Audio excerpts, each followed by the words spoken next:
Hello, hello, hello. Welcome, YouTube, to this place. So this is my little comic cave.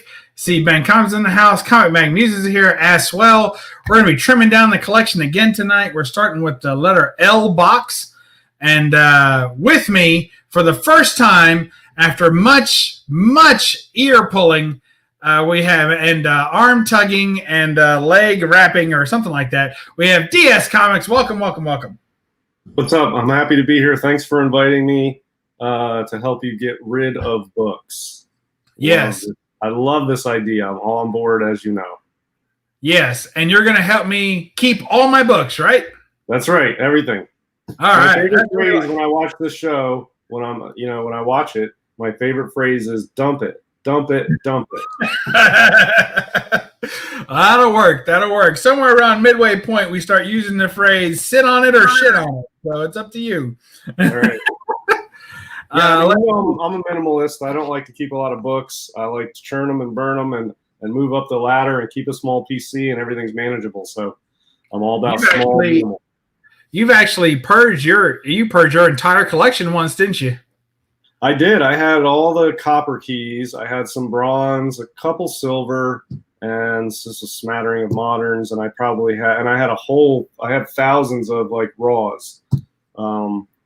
I had like what you probably average size collection for most collectors, was taking up a lot of space, and I just sold everything. And I moved into Golden Age around the same time, so I sold all that stuff, thousands and thousands of books, and got down to what I try to keep under 100 total in my PC. And then, I have a lot of books sitting around. I have books sitting all over the place here, but they're all it's like a waste station. They come and they go, and I try to make money and move up the ladder and have bigger books. So I don't have a lot of books, but they're all, for me, big, like Grail-ish level. Nothing massive, but I mean, you know what I have. I have some cool stuff, and it's decent. I don't have any $20 books, but I don't have any $20,000 books either. It's decent stuff.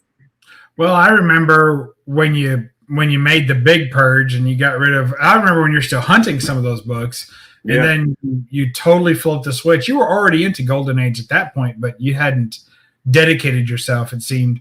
And you totally flipped the switch. And then since that moment when it felt like your PC all fit into a short box, your personal collection of Golden Age and then your dark Golden Age stuff really started growing. And then when you started flipping more books, and then the way station of books is really quite impressive, and a collection of its own of sorts. And so look, when people like, what books do you have in your collection? If somebody were to ask me that, I've got this book. This book's in my collection. I'm planning on selling it. I haven't sold it yet, but right now it's in my collection. It's sort of like all of these books are my collection, and it's different every day. And most of them are for sale or whatever.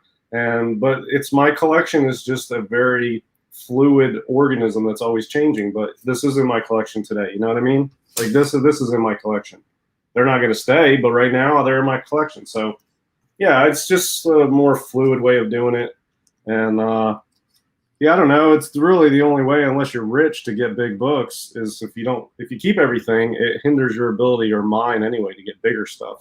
So I have books now that I never thought I would own because of my process and trimming down. So that's what we're going to help you do. And get you some. You have big books though. You already have a lot of big keys, so you're well on your way to having some awesome stuff. You're good. Yeah, we're gonna keep a lot of those. yeah, definitely. All right, good. All right, make me nervous. So let's pull up the old whatnot here. Oh, in the chat, I know DS's favorite part of any live stream. DS, you want to go ahead and shout out the chat? No, not really. I'm not a shout out guy.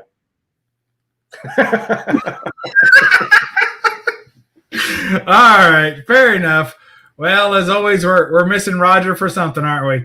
We got Ben Compton in the house. We got Comic Mag Musings. We got a Ben. We got a Bill. What else we got? We got a Don. We're moving right up the alphabet here. Mastodon's in the house. Hey, look at Comic. If he were to change his profile picture there, right, his little avatar, and then put one more S in misexplained, he would double his subs. So just like a picture of like She-Hulk or anything, maybe My Little Pony, just whatever he wanted to put up there, and then put one more S in that name, and man, he'd be, I don't know what he's at now, but he'd be at least up to 200 subs, maybe 250. We got Chris Barrett's in the house saying, "What's up? Good to have you." TK from TK's Batcave. I'll never look at a Zack Snyder film the same again with this guy here, because I was in one of his YouTube videos. I had remarked on there that I thought, Zack Snyder basically sucked. And boy, did I get hate mail and nasty emails. And I had a bag of poop sitting on my front door from all his subscribers. So you watch what you say on that channel. They're a very passionate fan base. Very passionate indeed. Patrick Wall's in the house. Good to see you guys. So true, he says. So true. Working his way up to 250, that guy. All right, let's get right to it. Here's my standard when you ask me and other people tell DS he's full of shit because DS don't know what he's talking about. Don't listen to him. Here's how I do it. Keep a book. People always tell me that stuff. So my factors would be based on the rarity and the value. The higher the value, it makes it, might want to keep it or might want to sell it. But the rarity is really key. If a book's easy to replace and is not worth a ton, that is easier to get rid of than a book that is very hard to find, even if it's not worth much. But a book that's easy to find that's worth a lot, you could get it again, but you're going to have to lay out a lot for it. So ideally, you want to get rid of books that are worth just enough to help you get bigger stuff, but easy enough to re-get if you decide you want them. So that's sort of how it's a sliding scale, and that's sort of how I do it. But yeah, let's get started. I was going through a dollar bin today, and I saw books that I had gotten rid of, and it made me feel better. Because I was like, you know what, that book, and I know I paid more than $1 for a couple of those. I was like, you know what, I could get them again for $1 if I had to. So that I don't always get rid of books for profit. Sometimes I get rid of books because my collecting style changed or I need space. And those I'm not trying to make a profit on because those are not profit flipping books. I'm just trying to make space, or I don't collect that type of stuff anymore or whatever. So you don't always have to make a profit to move books. There could be other reasons that's beneficial to do so. That's true. All right, I'm dropping in the chat right now. My current count is 2,584 books. And you say, but Bub, that's a little bit higher than the last time we did one of these shows. That's the problem. So but I'm getting rid of more than I'm bringing in, so that's not too bad. All right, let's go to the L's here. We got our handy dandy, trusty little app here. So first up, we have this gem. I got a feeling, and it's not good, but I think you're going to make me get rid of some of these. Well, that's a real cool book. I think it is. Yeah, go on with that. Feed it to me. Yeah, it's a cool book, right? Is there any key aspect to that? Seems to me the Demdare cover art is. Are you still seeing it full screen, or is it not? Oh, no. crap. Back to your thumbnails. How do I get it to? You had it full screen. I know, but it was too. All right, let's get rid of this. I'm trying to get it to where I can see the. Oh, whatever. Okay, there it is. There it goes. Yeah, so this is. Can you still see that? Yeah, we're missing the top of the book, but yeah, we can still see the whole. Yeah, there you go. All right, I'm looking for. It seemed to me it was a Barry Kitson, inker, colorist, Gary Leach, Art Young. I gotta tell you, I'm not seeing anything special about this book, unfortunately. No, I really like the cover, but I really like lots of covers, and I don't know. I really do like this cover, though. But I mean, a Gary Leach I don't even know who that is, but that cover's badass. I don't know. I like werewolves, and I like beasts and beauties on the same cover. That's cool. I mean, that's real cool cover. That's way above average for cover art. I would keep All it, right. honestly. That's too cool. Bill says pass. What a bum. All right. I mean, for your collecting style, that's like Beauty and the Beast right there, man. That's perfect. All right. You've convinced me. It's a keeper. Yeah, I think it's cool. All right, next we got Lady Rawhide. This is actually the little mini book. Yeah. I'm a little familiar with Lady Rawhide, and there's one in particular I would keep, and that would be the only Lady Rawhide I would keep. And I assume you already have that one, so I would get rid of the rest. Well, I probably do. All right, so we're getting rid of the. Actually, all right. Let's be fair. I have two of them. Oh well, that makes it easy. So they're both equally bad in condition. Not terrible, but this one has a worse wrap, but less spine ticks. I think I'm gonna keep this one. All right, so one of them's gone. So we didn't lose a number, but we did make space in the cabinet, which is ultimately the goal. The goal is not the number. The goal is making room in the cabinet. So there's keep Lady Rock. Can you see that comment there? Yeah. Did it pop up in your thing? Okay. Yeah, that's good. Yeah, and I agree with Barrett, but I would just keep the one, and it's the more famous one. I assume you probably have it. Well, now listen at you getting ahead of the collection here. All right, here's Lady Rawhide, Volume 1, number 1/2. Nah. Dump it. Dump it. This is a Esteban Mariotto or something like that. Steve Fastener, Rich Larson. I don't think there's anything particularly key about it. It's not even good looking, honestly. Well, it has a certificate. It has the wizard certificate there. Well, maybe you get $2 for it then. Oh, you're too good to me. You don't think that's too good? I mean, not really. It's one of those sort of contrived collectible things. It's not really that has a certificate. If you put that on eBay and start at 99 cents, you get 2 bids. And it'll be the same person just bidding 101 so that they win. That's what will happen. It's not, I mean, I wouldn't keep it. Apparently not. All right, next up, we got. I actually really like this book a lot. So that one's gonna, because I like what she says. She says, "Hey, want to read a comic that's not just for little boys?" I think that's cool.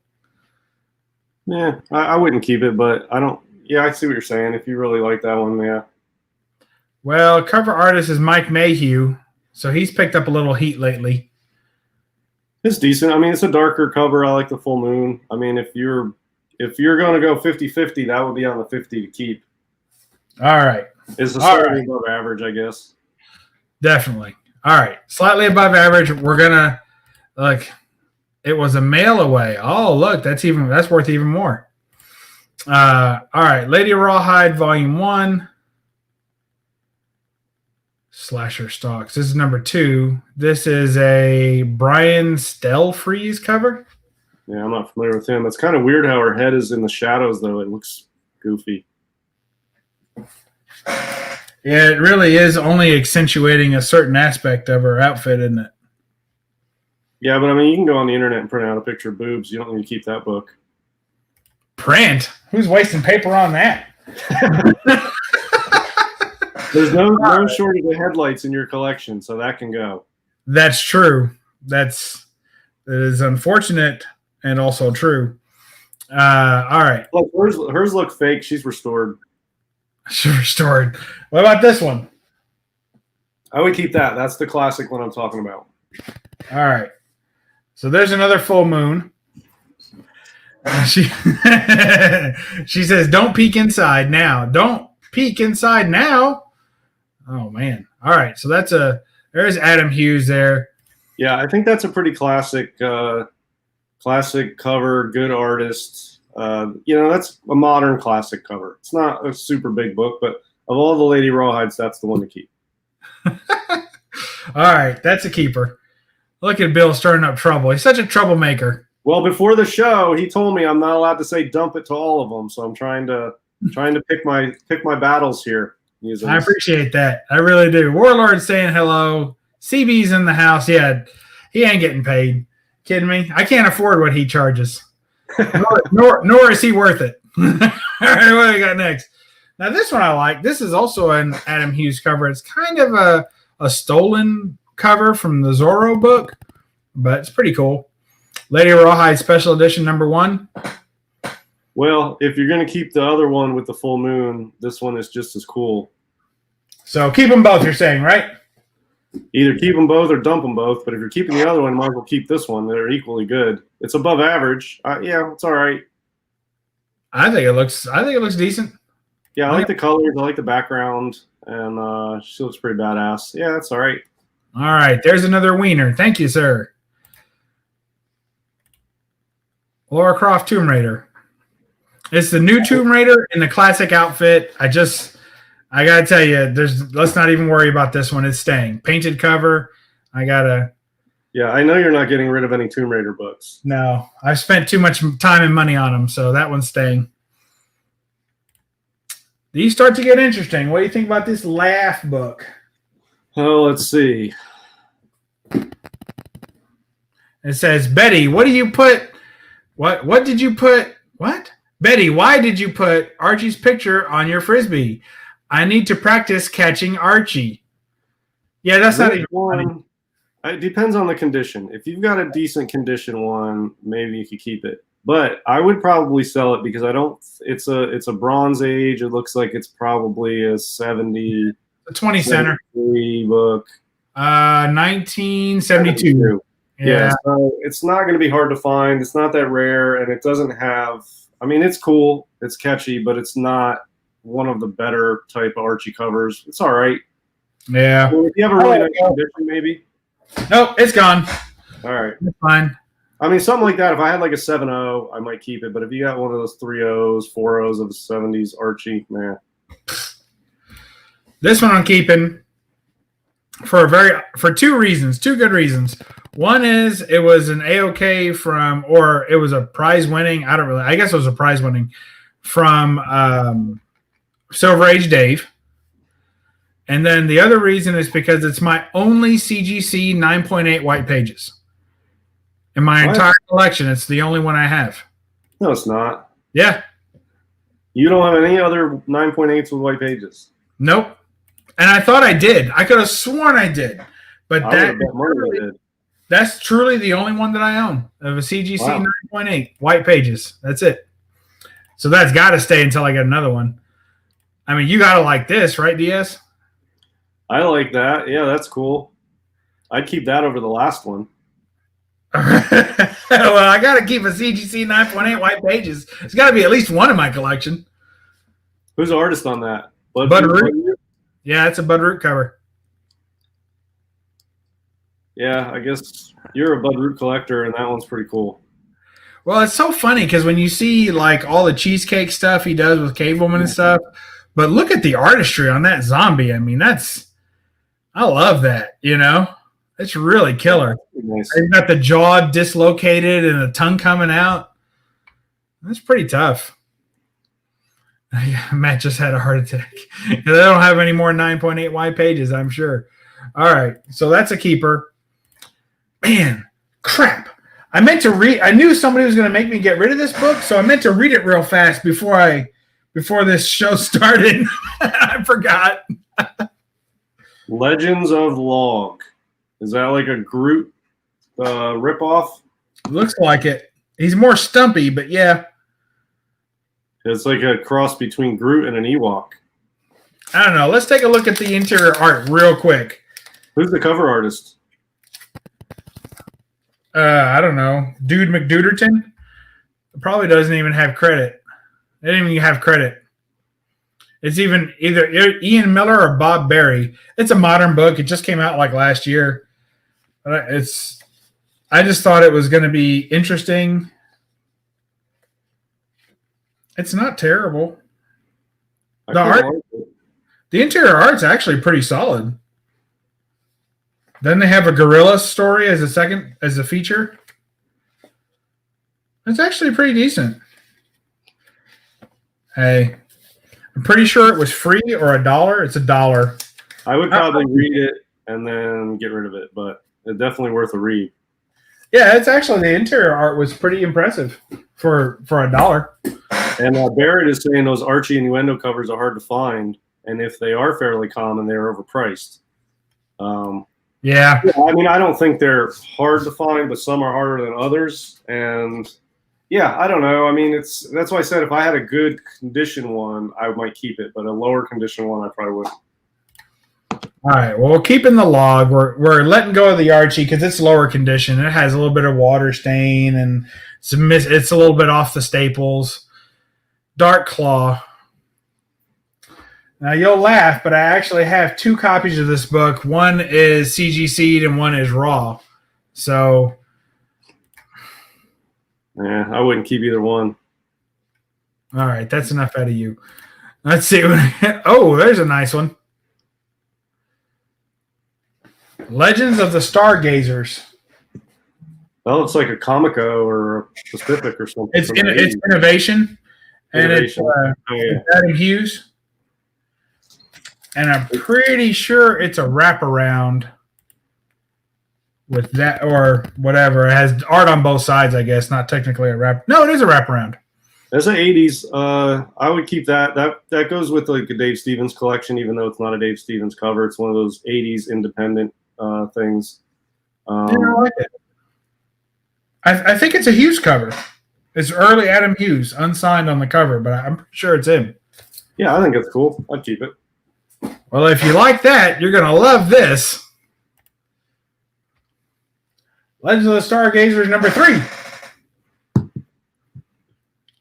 Something a little bit more of the same. What do you think? Well, I probably wouldn't keep all of the Stargazers. I would just pick either the number 1 issue or the best artist or the best cover. I would keep one. It's not the kind of thing you want to keep a whole series of them. I would just pick one and keep it and dump the rest. All right. Well, let's take a look at the next one then. The next one is Legends of the Stargazers number 4.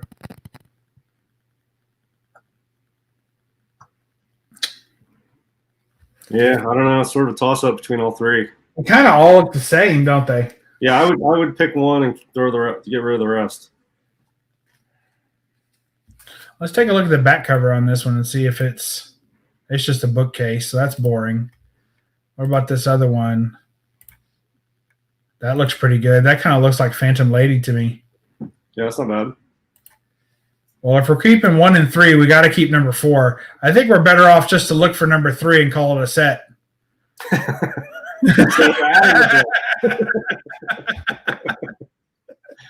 I would just keep 1 and get rid of the rest. All right. But yeah, it's not. I mean, it's not so spectacular. I mean, you could sell a bunch of these and buy a Dave Stevens 9.8. You know what I mean? Yeah, but will I? No. Why isn't this working now? Oh, crack. Yeah, Southern Comic Geek. I don't think we've gotten rid of too many. Maybe 3 or 4. But yeah, we're all over this. What are you talking about? We've gotten rid of a few, right? A handful so far. Oh yeah. 2. Wait, 2? no. 3. I'm going back and seeing. We got rid of 3 so far. We're ripping and roaring straight through the collection. I would keep Stargazers 1 and get rid of the rest, but we'll move on. It ramps up. I'm keeping that. You're keeping this one? Yeah, Greg Land, Legion of the Monsters. I'm trying to get all – there's 4 of them, I think. I'm trying to get them all signed by Greg Land and Slab. That's my goal. Okay. So far, I think I've got 2 of them signed and Slab. So, all right, keeping that one. Plus, it's just a badass man thing. There's another one. Yeah, that's pretty good, isn't it? Yeah, it's good. I mean, it's all right. You're hard to please, DS.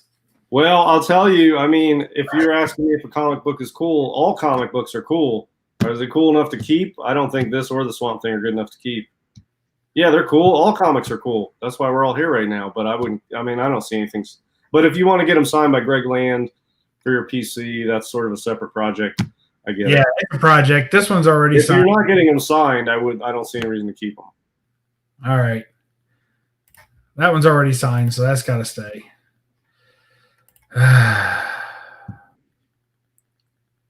Who's the artist on this? Adam Hughes? Adam Hughes. He's got this odd bubbles.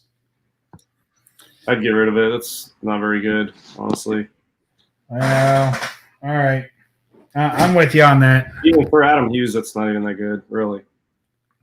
What do you mean even for? You don't like Adam Hughes at all? Well, Adam Hughes is talented, but he's in a rut. All his stuff is sort of the same, and that falls short of all of his other stuff. So I think even for him, that's not that good. But he has, when he nails it, like he did that that Supergirl one on the Comet, sitting on the Comet, right? Isn't that Adam Hughes? Look at Chris Barrett sticking up for me. Let me keep my naughty covers and my monster books. Yeah, Barrett. The problem is he's got, what, 2,834 naughty covers of monster books. All of them. Yeah, you got me there. Well, if you love that last one, you're going to love this one. Yeah, that's terrible, dude. I'd get rid of that. More Adam Hughes going to the pyre. Yeah, that's terrible. It looks better in person if it helps at all. Not a great deal better, but better. Nah. All right, another one bites the dust. I mean, even like artists like L.D. Cole or Alex Schomburg, I don't collect everything they do just because it's them. I still pick the stuff of theirs that is worth keeping. There's L.D. Cole stuff that I don't care to collect, even though he's my favorite artist. So I don't keep everything my favorite artist. Just keep the good stuff.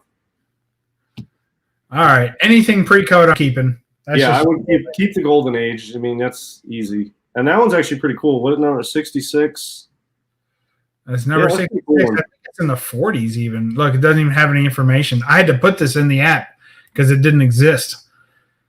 And so I think it's a Harvey, if I'm not mistaken. Yeah, it's a Harvey. Yeah. All right. So that's a Demdare keeper. Liberty Meadows. You got to love a cat fight. I'll tell you, I would keep Liberty Meadows number 1 is an extremely tough book and pretty expensive. This is not that. So I would get rid of this one.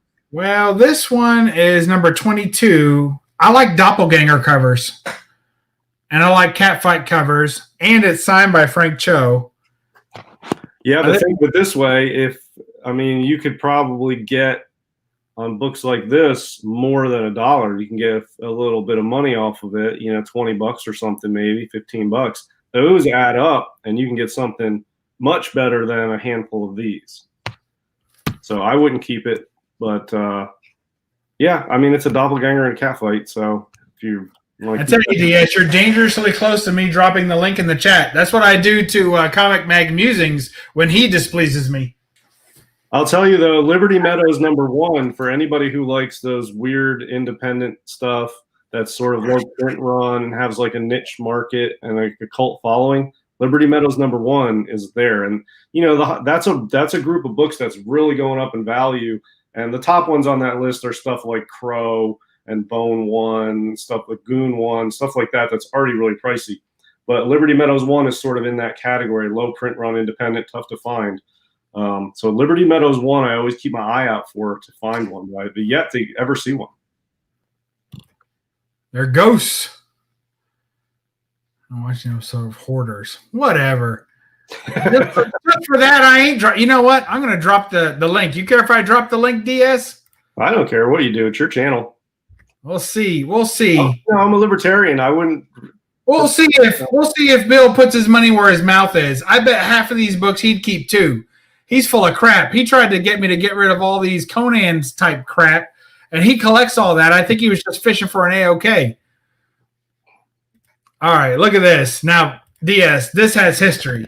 That does have history, and mine is long gone. All right. This is the one that sold at Walmart, and you told me about it, and I ran out to Walmart, and they had 3 copies, and I bought them.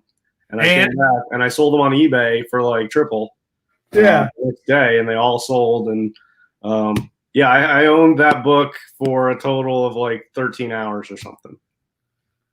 Oh, that's a win. It's not worth keeping. It had its thing. It's not worth keeping. It's gone. We're not crying over it either. See, now there's okay. These are treasuries. I'm going to keep my treasuries for now. Plus, they don't fit in the cabinet, so they're not taking up any space. Well, that's one way of saying it. Well, you don't like treasuries? I don't collect treasuries. I can't even collect magazine size stuff because it takes up too much room. Treasuries take up half of my room I have here. I don't collect treasuries.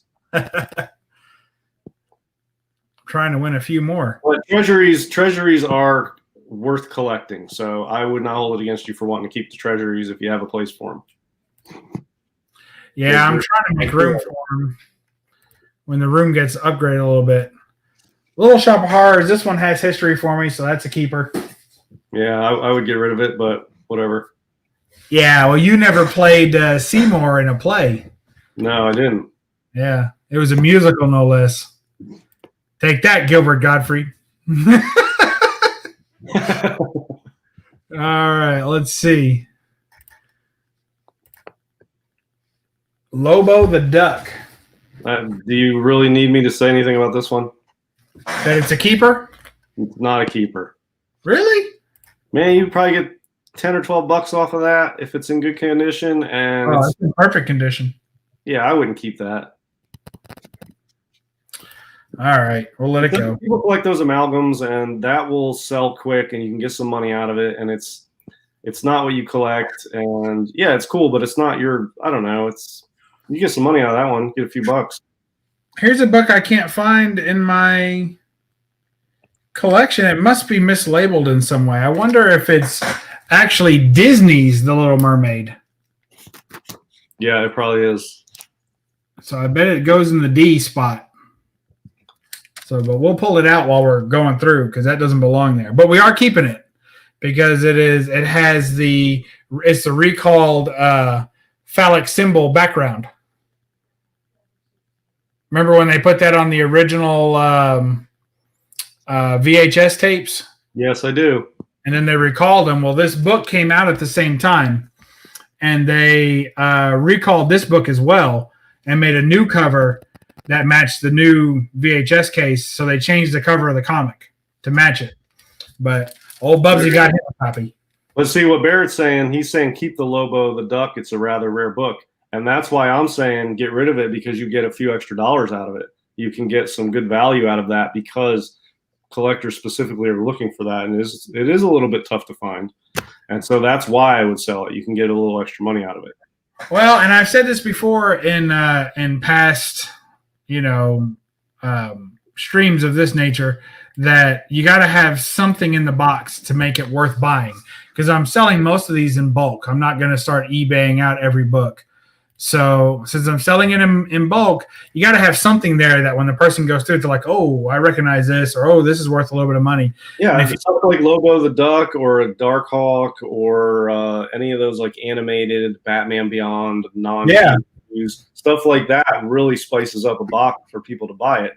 And I think they're hot items, but I don't think for me they're worth keeping, but they will bring you extra money that you can put in your collection towards something that is your collecting style. Yeah. Look at this. All right. So Marvel Comics Logan. This is a fantastic book. It really is fantastic. I don't know that I need to keep it, but it is fantastic. You mean as a good read? Yes, it's a very good read. And it's only like 3 issues long.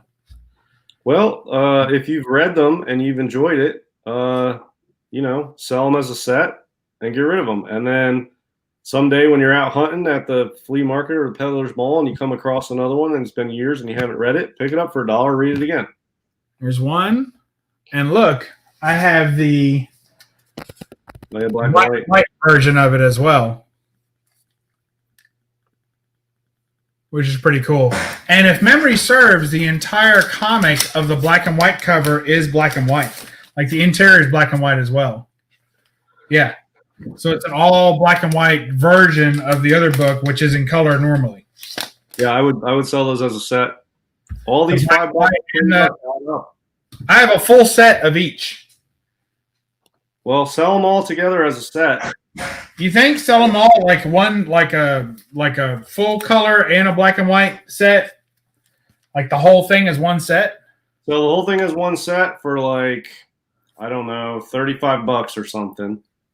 And I don't Yeah, know. that's $55. If you get $10 off Lobo the Duck, you're up to $45. Sell that art for $10. That's $55. Pretty soon you're at 100, and you can buy a legit copper key. Yeah, I don't know what I'd do without you, but I'd like to find out. All right. All right, let's see. There's all the they're pretty cool covers, so we're letting those go. Yeah, you know, Bill's saying that he was sure that I keep all the Wolverine books, but when you have as many as I have, it's gonna be hard to tighten up the collection if you keep all your Wolverine books. Well, if you've seen Don the comic book junkie, it would be like he has all the Wolverine, all the X-Men books, and he has an entire room. He's got like 25,000 comics. Yeah, I mean, the way I feel about it, if you like something, pick out the good examples of that and keep them, and you don't have to have every single one of something. Yeah. Because for Wolverine or X-Men, stuff like that, there's just too many. There are, really. All right, so let's see. We're getting rid of... That was a healthy chunk right there. Yeah, it was. Those are square bounds too, right? No, they're not. Oh, they're not. But they're pretty thick. They're those Marvel Knights series, and they tended to get a little extra pagey. All right, so now we got... Oh, I missed one. All right, now we're up to Lone Ranger. Well, I wouldn't keep any Lone Ranger books that don't have Lone Ranger on the cover. Oh man, but that blood and in the sand, you don't like that? It's all right, but I mean, the Lone Ranger's not on the cover. It's not worth keeping. But it's the number one. Yeah, but it's not worth anything. It was to me. It's one of the best stories I've ever read. Time let somebody else enjoy it, bub. You take all this money from these books and you go buy a Golden Age Lone Ranger book, Adele or something. There's going to have to be some of this run that I keep, though, because it's just so fantastic. All right, so I'm going to put these aside for now because I may have to go through them and flip through and see which one I keep. So for now, we're going to say we're letting that one go. Next is this one. That's not particularly great. Yeah. Here's the next one, the black and white version. Same book. Not great. All right. That one's not bad, but I know there's better ones than that. All right. Man, this is going to be bad. Now, this is a killer one. I like that one. Yeah, it's all right. I don't know. Is it worth keeping, though, just because you like it? I mean, you like everything. Well, it's John Cassaday. It would make me happy to see that one still in the collection. All right. Well, if you're getting rid of the others, go ahead and keep that. Yeah. I'm going to have to keep a couple because it really was a fantastic read, and I really like the John Cassaday art throughout. All right, so I think that one's going to be a keeper. Like number one says nothing. What a bum. All right, I'm going to let that one go. And we can let this one go. All right. And this one actually is called the Noose cover, and for some reason it goes for a little more. Because there's like two versions of this cover, and one had the noose and one didn't. And I don't know if they recalled the non-noose version or what. I can't really get any information on it. But for some reason, the one that has the noose is worth more. It's like a variant. It's like a secret variant. Maybe you can get a few extra bucks out of it. If it had a skull and that was like one had a skull and one didn't, I would keep the skull. Well, I'm not surprised, yes, that you would keep the skull one. But an empty noose, if there was somebody in the noose, I would keep it maybe. I don't know. Maybe they thought this is just ugly. Maybe terrible. They thought it was too, scary looking. That one I like. That one I like too. That's the best one so far, in my opinion. You think? I like that one the best, yeah. Well, we might have a a trigger off, if you will, between those two. I'm gonna. If you'll let me keep it, I'm keeping it. Yeah, no. That sort of goes with the other one you like too. It's got that same sort of look. This is stupid looking. Although super dramatic when you're reading, because everything that are on the covers of these happened in the books. So it's very dramatic when you got to the next book and you're like, oh my God, no. And you read and you saw the cover. You're like, no, it can't be. Anyway, great series, great story. Here's a free comic book day version.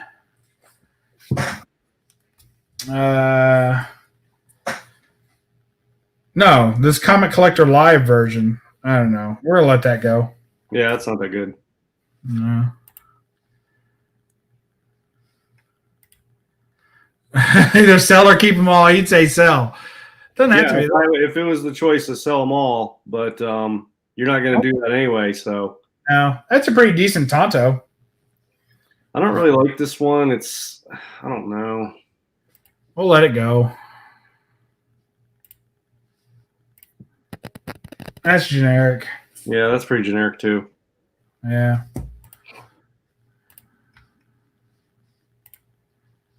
All right. What do you think about him walking through the fire? Yeah, I think that goes with the other two. I like that one. Yeah, that's pretty killer. So the new definition has to be that it has to have both the Lone Ranger and Trigger, or it doesn't get consideration. That seems to be. Seems to be the new rule. Fortunately, this run doesn't suffer from missing too many covers of Trigger. How about that one? No, that's no good. It's got kind of a Gene Autry vibe. I'm not a huge fan. I think I've got a book that looks just like that over here. I bet you do. Let's see. What did I do with that? There it is. Gene Autry. Told you. It looks like Gene Autry to me. I know. It's the same blue color too. Wow. That's like Rogers here. You know, you say something, he just pulls a book out of his, I don't know what there he is with the horse on the back cover. Oh, what's that horse doing? I'm worried. I'm worried about grass. It's eating grass next to him. Sure he is. Some of those licensed Dynamite books in the early to mid 2000s were well written. The Man with No Name was one in the Lone Ranger vein. Oh, I've not read that. I'll tell you, my favorite Dynamite ones are the Alex Ross Shadow covers. Yeah, those are pretty badass. And I actually had a whole stack of those. I sold them to Thierry. He bought them off me, and they're real cool. Those shadow covers that Alex Ross did, they're real good. I remember when you got them. Yeah. That's generic. Yeah. That could be Batman. I mean, that could be anybody. Man. Goofy. The other problem with selling some of these is that I took that. This one reminds me of John Wayne. I'm really not crazy about it. No, me neither. The problem, I can't sell these like on eBay because I'm pretty sure some of them have sand in them because I took them to the beach and read them. And like I went to Myrtle Beach and I took the whole stack of the series and read them. So I'm pretty sure some of them have some sand. So be tough to sell on eBay. The Lone Ranger, I don't know. No, that's no good. That's generic. If you like cowboy ass, I guess that one's for you. This one's pretty cool. Nah. All right. I got to tell you, I'm happy with the horse one so far. That's terrible. That was like a Masson Guild product line or something. It could be. That's Summer's Breeze there. Or Air Supply album cover. Yeah. Oh, now watch it. I think that's Varangian's favorite band. You know, I liked Air Supply back in the day. I used to listen to them, but their album covers were like that. This is terrible. Yeah, I can't even see what's going on there. Yeah, the color is bad on it too. Yeah. You know, when you're reading the books, though, that's the thing. People always want to knock on current books because they're all pinup covers, you know, and they don't really relate to what's going on in the story. But every one of these covers relates to what's going on in the story, and yet we're like, that's boring. Oh, it's like Massengill. Next, you know. Well, yeah, they're probably good reads, but you read them, and they're not. There's stuff that's good to read, but not necessarily to keep forever. I'd get rid of that. I don't really like that. I do agree with Brangian on that. Flash Gordon Zeitgeist covers by Alex Ross. Those are real good. We're still in volume 1.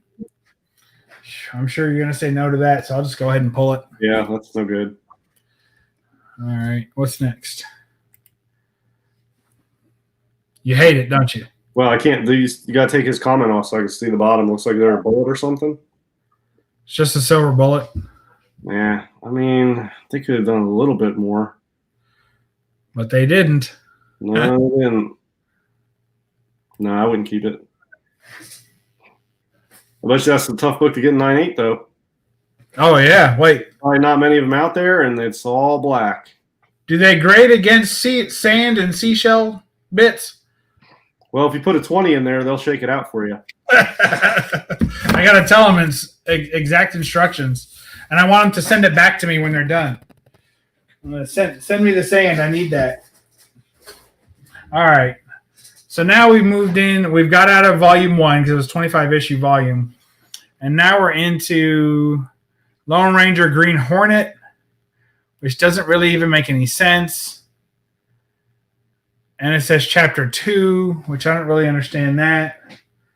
And it's number 2. I don't even have number 1. And I don't have the complete set, and the whole thing just sounds goofy to me. I haven't read them because I never did get number 1. Huh? You answered your own question there. I wouldn't keep it. Well, I never got number 1, so I felt like, I got this one. Oh, that's cool. How do I make you big? It's pretty colorful. All right, show it now. I couldn't see it. It's pretty colorful, but it's pretty deep. But it's a Golden Age Lone Ranger, and it's colorful, and it's got the Native American on there. And it's pretty well drawn. He's got the gun and the ammo belt and nice headdress there on the Native American. So, yeah, it's in rough shape, and there's the back cover. Oh, wow. Yeah, that's kind of cool. I picked these up in a lot, and I just have that and then stuff like this.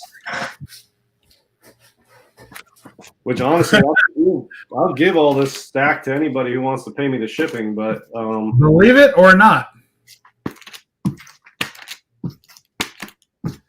Oh, my gosh. Anybody wants to pay the shipping, they can have all this stuff. I'm still waiting for something to come up where I'm like, that's the one I need. Yeah, I know. Maybe one of these you'll want. Tarzan photo covers. They get worse than that? No. I hate those. You're going to run out of hand space. That's it. This one's pretty tricky, messed up. Check that out. Banana splits. I was never a fan. Were you? Nope. So anyway, yeah, it's a stack. If anybody wants these, they can just pay me the shipping and they can have them. But I can't bring myself to throw comics in the trash. So they're still here, but I can't sell them. So anyway, there it is.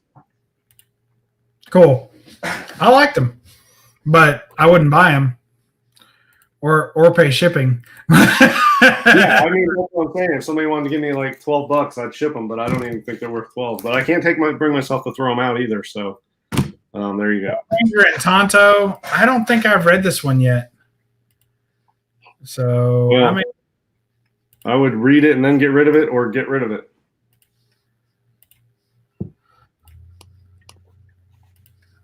Yeah, I might hold on to it just because I haven't read it yet. And there's the annual. That looks like it could be a cool story, cool read. Yeah. Those Westerns are pretty fun. That's kind of a cool cover.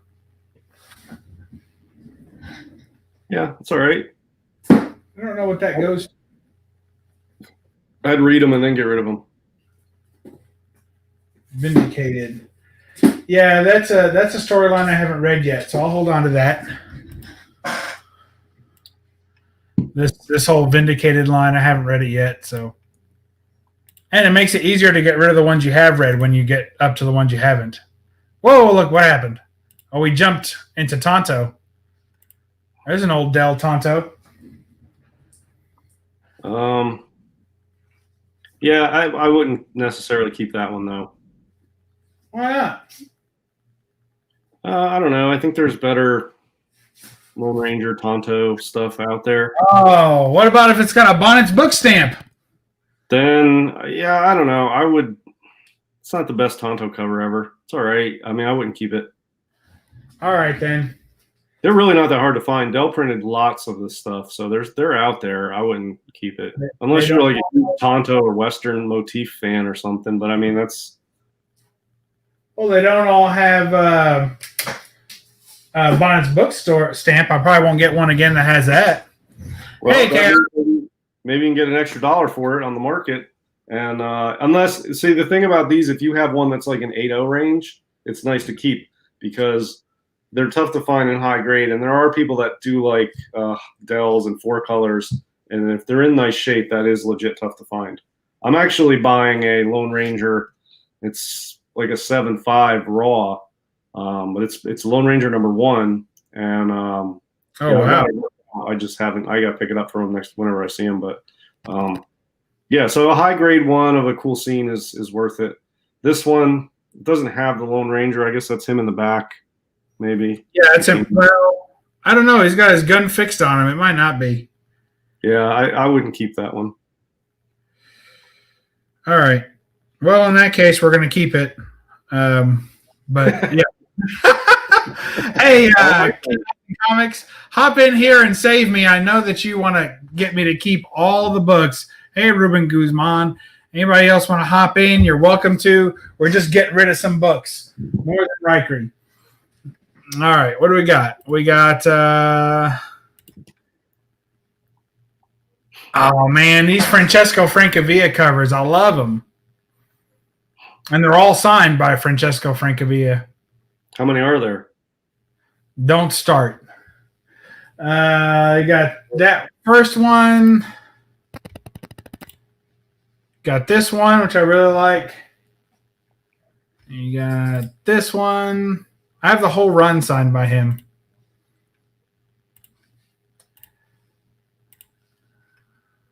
That one's pretty cool. I know. I'm a sucker for these, aren't I? That one. They're better than the other run.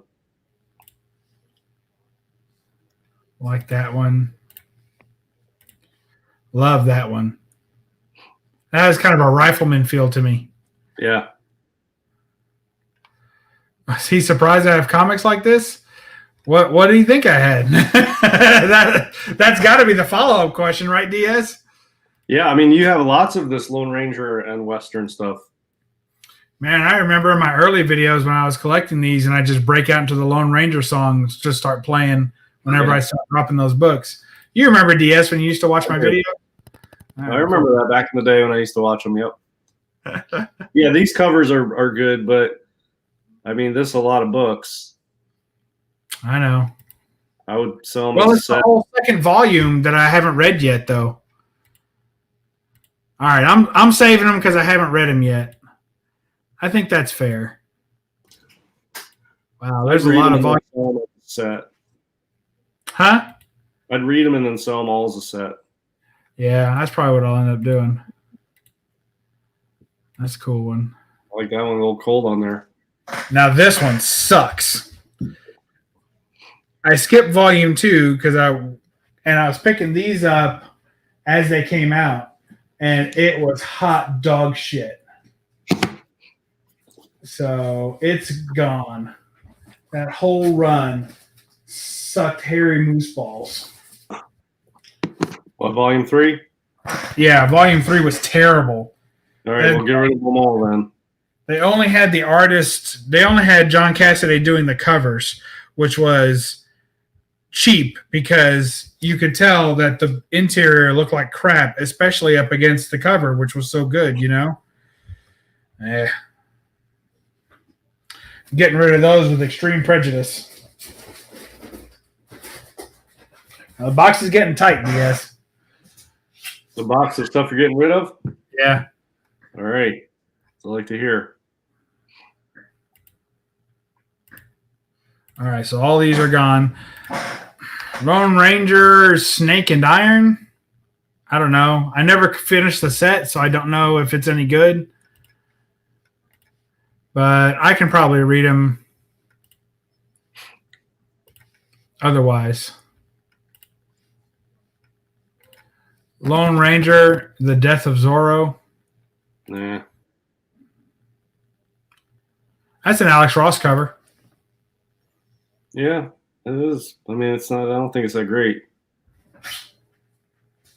It's not particularly good.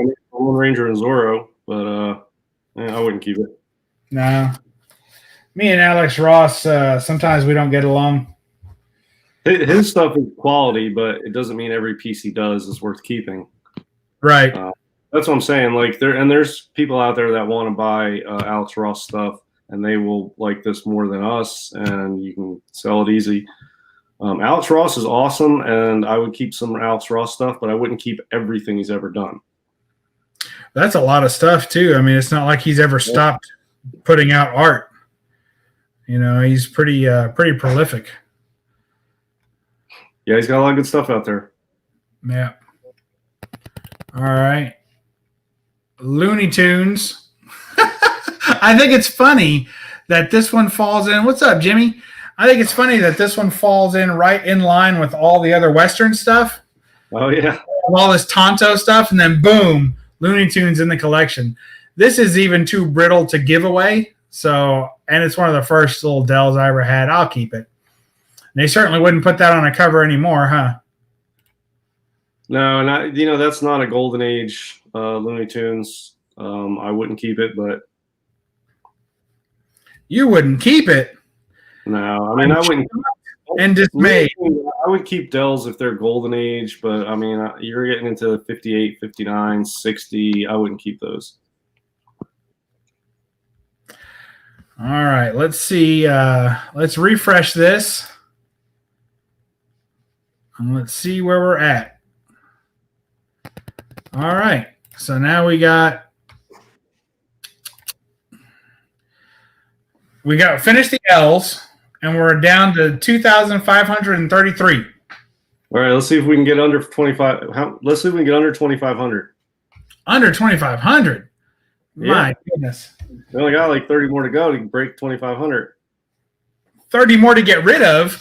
Yeah. We can get rid of 30 more. Go to the M's. Look, hey, Jimmy, just how much do you love it? Because I'm getting rid of all but 3 of them, the entire run.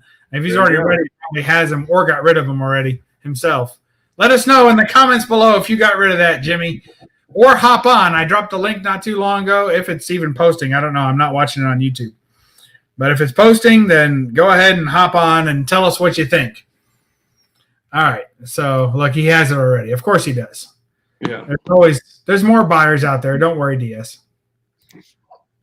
All right. And this is a good thing you get on one of these auctions where they do like the dollar book auctions, like Discovery Base pop-ups or some of these other guys. You get on there and sell these stuff for $1. You can put together a little bit of cash to buy something else. Yeah. That is true, my friend. All right, I already see a few here. Let's get started. We can cut some of these out. There's just something about this cover that I have never been able to part with it, and I doubt that changes today. Well, it's got that femme fatale, James Bond sort of feel to it. Is that what it is? Yeah. Is that what's getting me? Yeah, I wouldn't keep it, but I can see why you would want to. All right. It's pretty slick cover. I don't blame you for keeping that one. All right, we'll keep it then. Sell one of the Action Comics ones and buy a bigger house. So I can fit the rest of my books, right? Magnetic Men featuring, you know what? This book's already gone. Yeah, I don't know why you would keep that anyway. It's already gone. It's just part of the Amalgam series. So, but that book is already gone. I sold that already. Major Inapec, the world's most rarest, hardest to get Golden Age book ever in history. Yeah, definitely not. There's millions of these. And they're all file copies. I know. There was a warehouse find where they got all these Harvey file copies, and there was like 3 cases of this in that warehouse with the Harvey stuff and all this other stuff. And so you can find near mint copies of this on eBay for $5. Like it's so. I used to have a copy, and I came across one once early on in my Golden Age career, and I grabbed like, oh, that's cool. I've never seen that. Of course, I had never seen anything. And then I saw it everywhere, and I'm like, man, it's all right. I read through it. It's a promotional by a company put out, but there are millions of these out there, like literally. So yeah, I would get rid of it.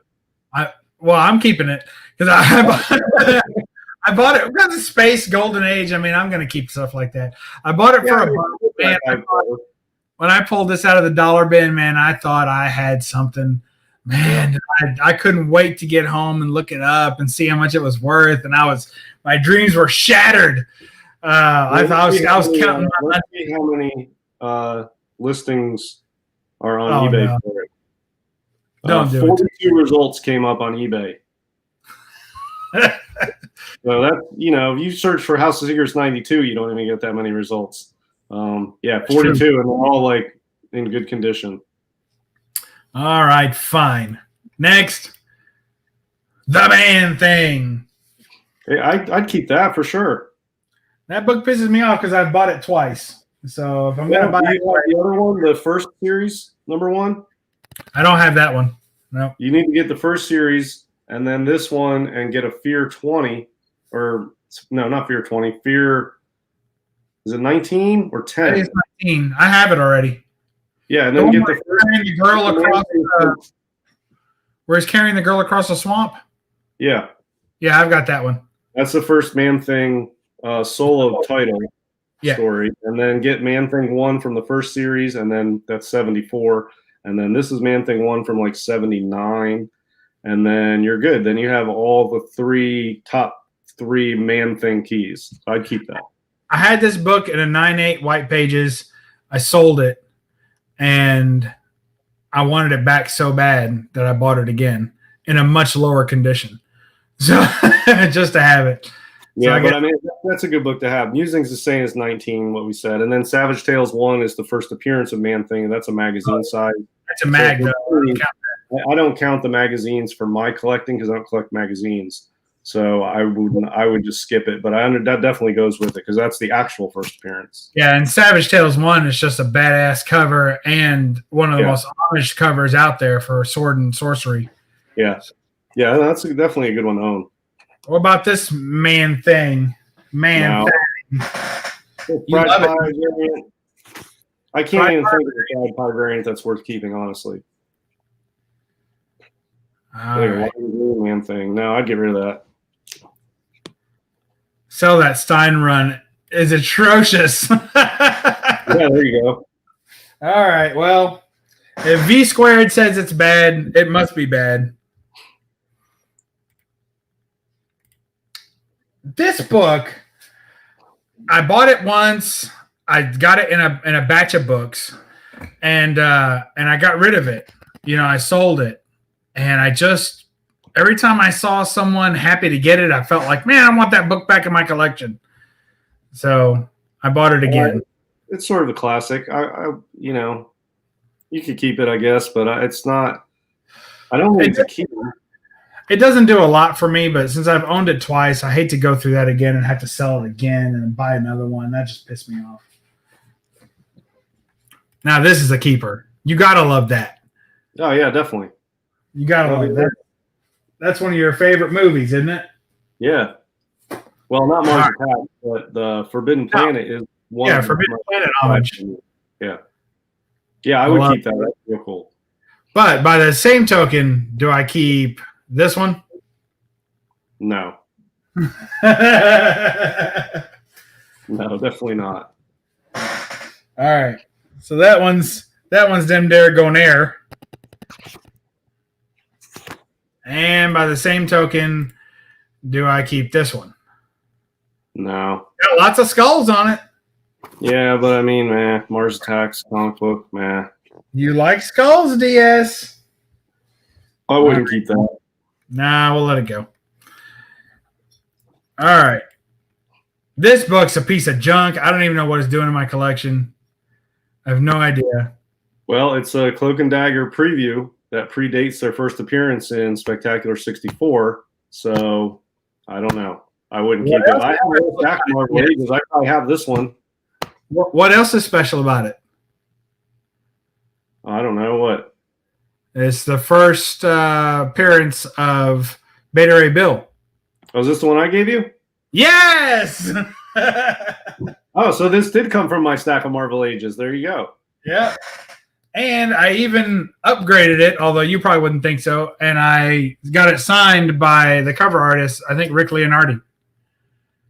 Yeah, that's cool. I mean, if you're a big Beta Ray Bill fan, that's a nice piece of history because that's like pseudo first appearance of Beta Ray Bill predating Thor 337. So it's a nice little piece of history.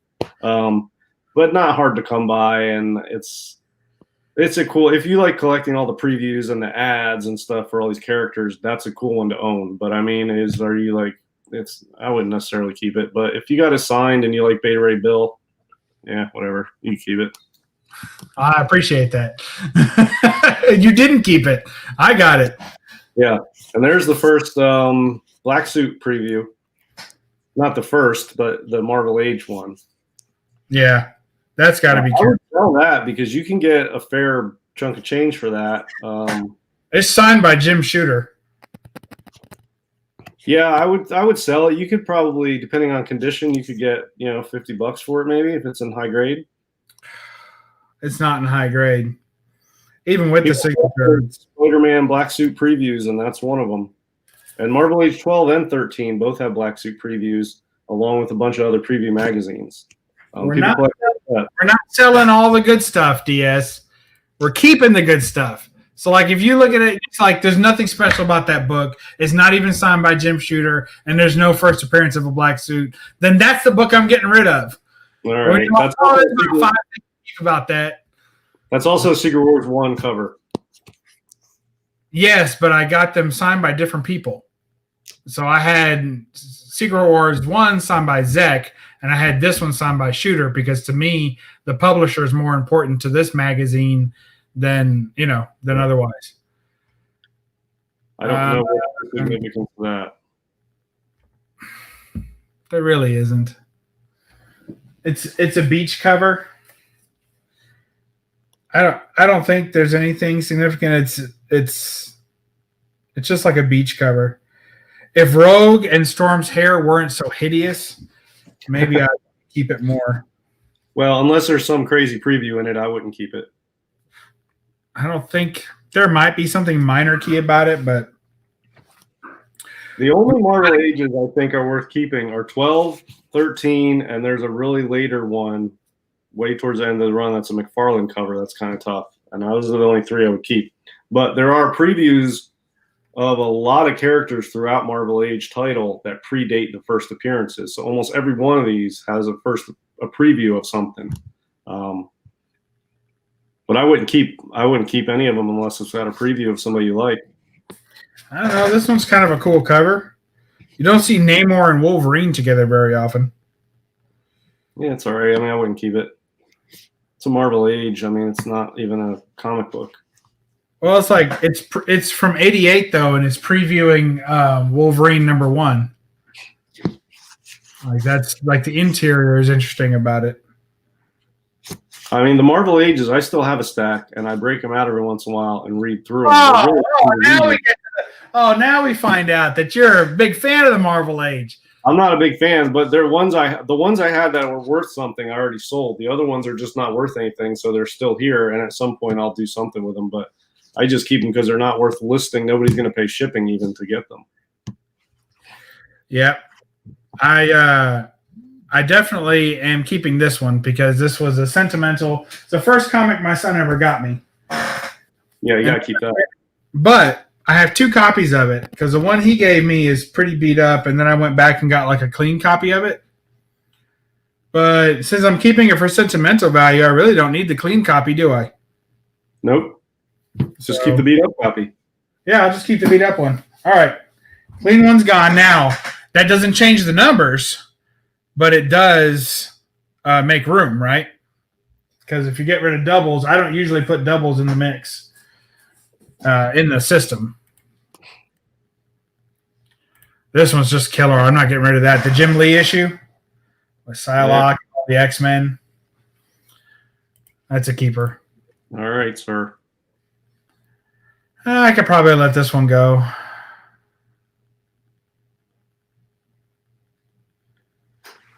Yeah, I wouldn't keep it. I mean, it's kind of cool, but it's not worth keeping. Yeah. It says exclusive Hunt for Magneto playing card. You think it's in there? It is in there. There's a card in here. I can feel it. Yeah, I bet it's not hard to find though. What number is it? Number 128. Let's see. I mean, I would still sell it, but maybe you can get a little more. Oh, that card's stupid looking. I probably was keeping it for the Teixeira cover. Oh, gosh.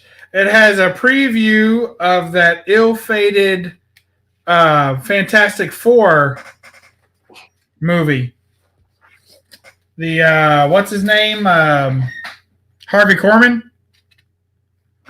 Fantastic Four movie. Remember that? Yep. So this has a full preview of that with photos and everything.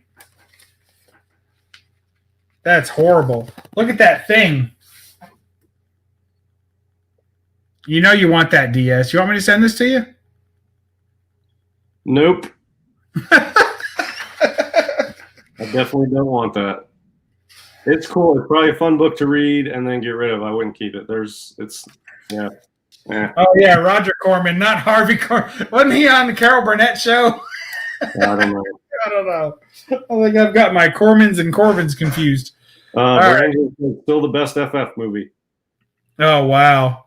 That's some hard shade. This one actually goes for some decent money. Marvel Age 138, I think, because it's an early Deadpool appearance. Yeah, I would sell it then and get some money for it.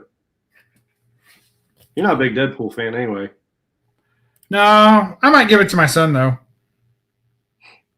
Well, as long as it goes from your room to his room, that'll make space. Exactly. So I'll save that for him, but it's leaving the collection.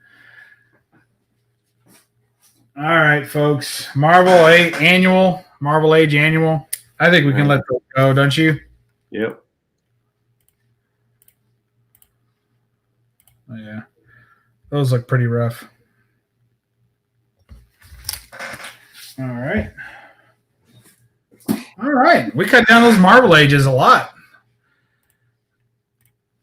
Tigger the Werewoman. You got to keep that. I wouldn't. You wouldn't keep that? I mean, it's not her first appearance. Plus, it's Tigra. She's not. I mean, I don't know. I wouldn't keep it. I would keep maybe if I had a high grade of that, 8.5 or something. I might keep it. It's not. Well, there's not a lot of significance to that book, and yeah, it's cool. It's a cool bronze book, but I mean, there's tons of cool bronze books. Yeah. All right. And there's better Marvel chillers too, but those books, if you find them like 8.5, they're nice to keep. You get them pressed, maybe slab it, and people will pay for it. But I generally don't keep like mid-grade bronze Marvel chillers, stuff like that. It's got to be like a higher grade to really have some. I gotta tell you, this is one of those books that looks better from further away, and then you get up close to it and really start studying the art. It's not great, but from far away, it has such a dramatic, action cover. Yeah.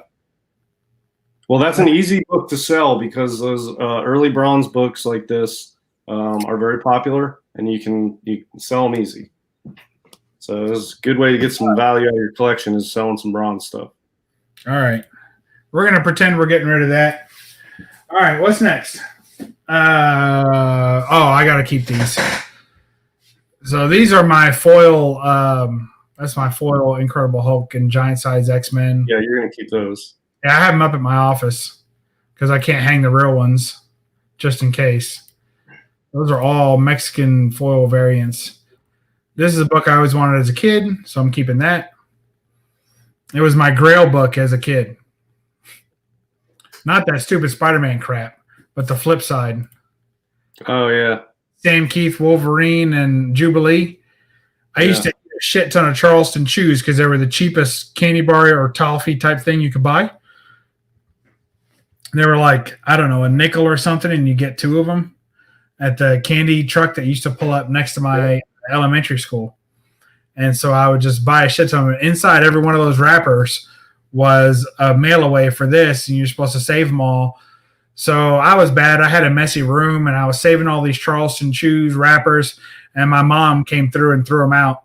She found them all. She found a bag of them in my room, and she thought they were trash, and she threw the whole thing out. And I tried to start collecting them again, and I never got enough, and then the promotion was over. So I know, it's a sad story, isn't it? Yeah, so definitely keep it. All right. That's all I was. If you didn't have those. Yeah, I was just trying to get to the keeper. All right, let's see. All right, what else we got? These X-Men Pizza Hut books, I'm kind of over them. They're cool little novelty things, but I mean, those are more fun to get than they are to keep. Yeah. The challenge of collecting some of this novelty stuff is fun, but once you have them, they're really not. It's fun locating. I might keep this one because I like the Wolverine on it, and I always like when he's battling Sauron. So I'll keep that one as a commemoration of the set. This is just freaking hideous. Like, who wants that crap? And that's pretty crappy too.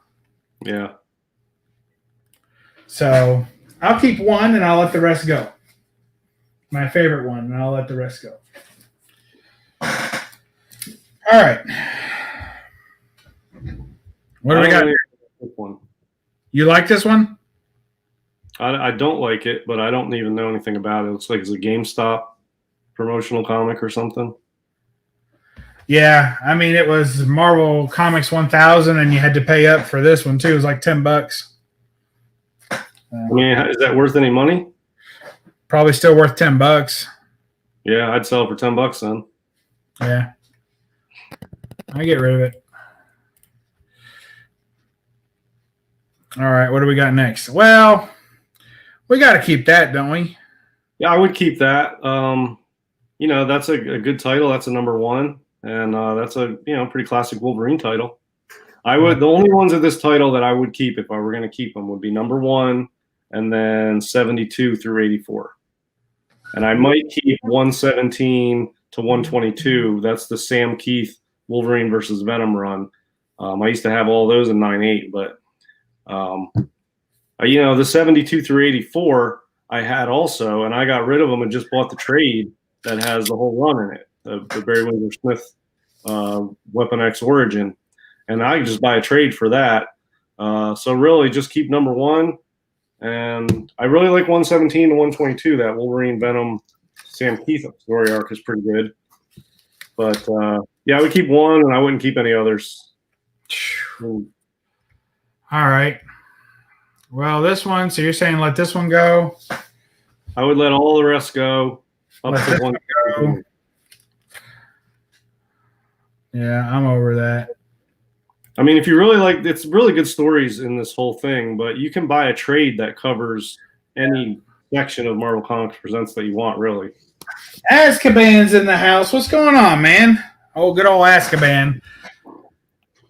I hope your con went good last week. I think it was last week, maybe 2 weeks ago now. I actually considered going. It wasn't going to be too far a drive, a couple of hours, but when it came down to it, of course, we come up with other plans. So, and I had already spent a bunch of money on a new guitar. So that's what that's how that happens, right? All right, so we're letting go of this one too. Wow, I can't believe I'm letting go of all these. That's all right. Yeah, you can buy a trade that covers these. I used to have even more of them too, so it's actually not too bad because now I am keeping this run because I haven't read it yet and I'd like to. And I never did complete it, which is the Wolverine and Hulk run, Gray Hulk run. I really like them as a team up. I think they're funny. So I'm going to keep those. And I don't have the total run. I think 54, 55. It's pretty cool. I like that. 56. Yeah, I mean, it's a cool little run. 57, I think, is still part of it. Yeah. And then I think it ends at, oh, wow, it keeps going. 58, 59, 60. 61 is still going on. Wow, it's like a 10-issue run. And that's where it stops. Now, I'm keeping that cover. All right. That one is pretty cool. You can't stop me. All right. And then, of course, you know what's coming up next. Good deal, Azkaban. I'm glad it went well. You know what the next run is going to be. I got to keep those. Well, I'll tell you, I would just buy the trade for 72 through 84. And I've got it somewhere here. Yeah, this is what I got. It takes up much less space. I bought this, and this is the trade. Oh, wow. That thick. And this is 72 through 84. So this is the Barry Windsor Smith, the Weapon X Origin in here. Yeah, so I have 72 through 84. It's a really good story arc, and it's great art. And I would just buy the trade. I wouldn't keep all these issues. Well, you've pissed off another one. Well, hey, I agree. It is really good art, and the story's good, and it's historical, and that's why I buy the trade. So I would just buy the trade, and you get every single one, and you put it up on the bookshelf, and you can read it. But they're not that valuable, and they're not great investments. There's a lot of them out there, and I feel like most people who do like that story do what I do, and they buy the trade. So I wouldn't keep all those comics. I would just buy the trade, and it's actually easier to read. Take this on vacation with you, and then you can just read the entire story arc. So I love that story and that art, and I would buy the trade, which I did. So that, I hadn't thought about that. It is easier to read when you have the trades. All right, all the ads in there. All the ads are gone. It's just one long story with just everything in there. My rule on that's going to be pretty simple, and that's unless I already have the trade, I'll hold on to these until I do. And then if I see a trade and I like the trade and I thumb through it and I say, yeah, this will work, then I'll make the switch. All right. But this one is uglier than sin, and nobody wants it. Nobody cares about it, except that it has a card inside, so I got to be careful with some of these because I don't want to get rid of the card. And that's because at one time I was working on a project which was to match all my original card sets from the Wolverine from Then Till Now Volume 2 set, trading cards, with the covers. Oh, yeah. And they all are recolored. So that was an old project. I ditched that project because a lot of them weren't covers. They were interior panels. And that was going to be like an almost impossible, like on my deathbed, I'd be like, I still can't find number 40. You know, and I didn't want to have to worry about that. So we'll let that one go. Here's another one with the cover. You're going to like this one. I've seen some of these. Yeah,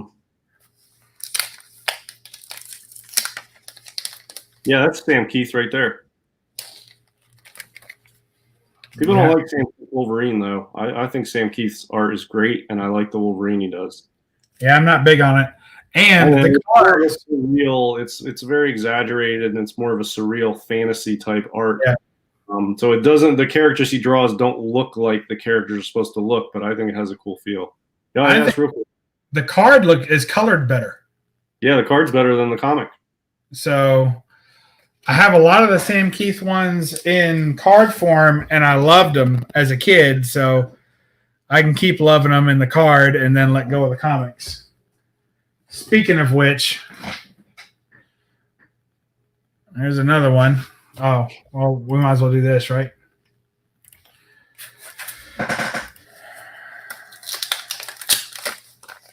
And then here's the card, which once again, I like the coloring better on the card. Yeah, with the green. Yeah. That Sam Keith art, though, is so good. I love it. Well, send me your address, DS. You want to see Sam Keith, his stuff's already sort of off the wall. But when you throw in Wolverine fighting Venom with all the slashing and teeth and blades, and then you do Sam Keith doing that, half the time you can't even make out where Wolverine ends and Venom begins. And, really cool. I like it, but it's definitely it's not your typical sort of art for those characters. I mean, Venom's exaggerated anyway, and then you get Sam Keith to do it, and it's completely bizarre. What about 99? Yeah. I know you've already weighed in on this, and so have other people. And this one is actually Keith and Austin after burning Austin. So that's like a recreation cover. Let that one go. You know, people go crazy for this cover, and I just never have liked it that much. This was one of the first of this title that I owned after I got back into comics. Because I had a bunch when I was younger. When I got back into comics, I came across this and I bought it. It's all right. It's cool. I'm going to let it go. I wouldn't keep any of these. If you have 117 to 122, I would just keep that. That's a cool story arc to own. But other than that, I mean, I wouldn't keep any of these. All right. Let's see what we got next. Dang it. All right. We're making so much room, the books are falling over. That's awesome. Look, Azkaban says, get rid of all of them. All of them. It's tough, man. All right. Let's see. Oops. Ghost Rider and who? Oh, we're into that one's already gone. I don't know why that's still on the list. Yeah, I wouldn't keep that either. Here's the run you like so well coming up, right? There's Venom and Wolverine. Yeah, it's like, what, 119 or something? Yeah, 119. I never did finish this run. I didn't end up getting them all.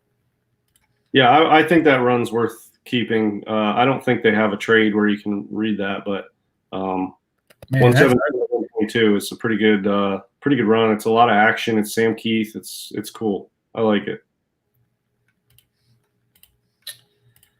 Oh, I lost. All right, so it looks like I don't have that whole run. I've just got 3 of them. All right, let me look at them real quick.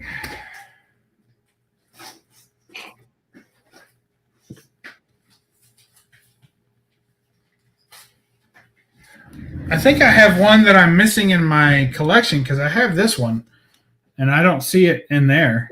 You are missing that. And I actually like this one the best. I like the one where they are fighting on the ledge. Let's see if I can find it. I think that might be the only one you're missing. Is this short, or is it how many issues is this? 6 issues total for that story arc. And I already have 4. I might as well keep them and finish the other ones. I'm only missing 2 of them, so I might as well keep them. Let me show you the one I like the best out of those. Yeah.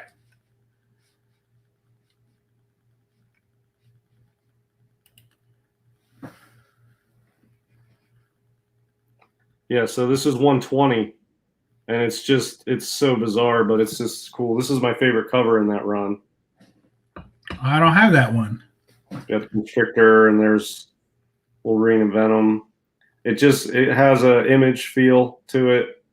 It does. I know. That's wild.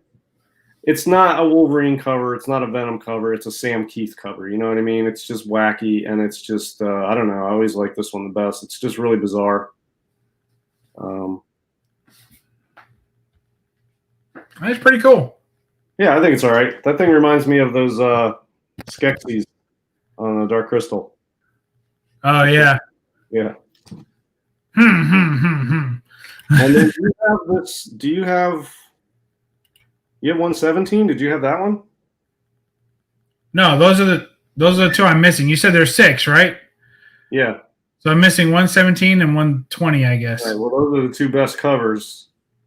That's probably why I'm missing them, because I haven't found them in dollar bins yet. And this has got to be the best example of where the characters on the cover are like slashing through or breaking the title. Venom is. I love title breaks. Look at this. Has got to be the best one. Look at that.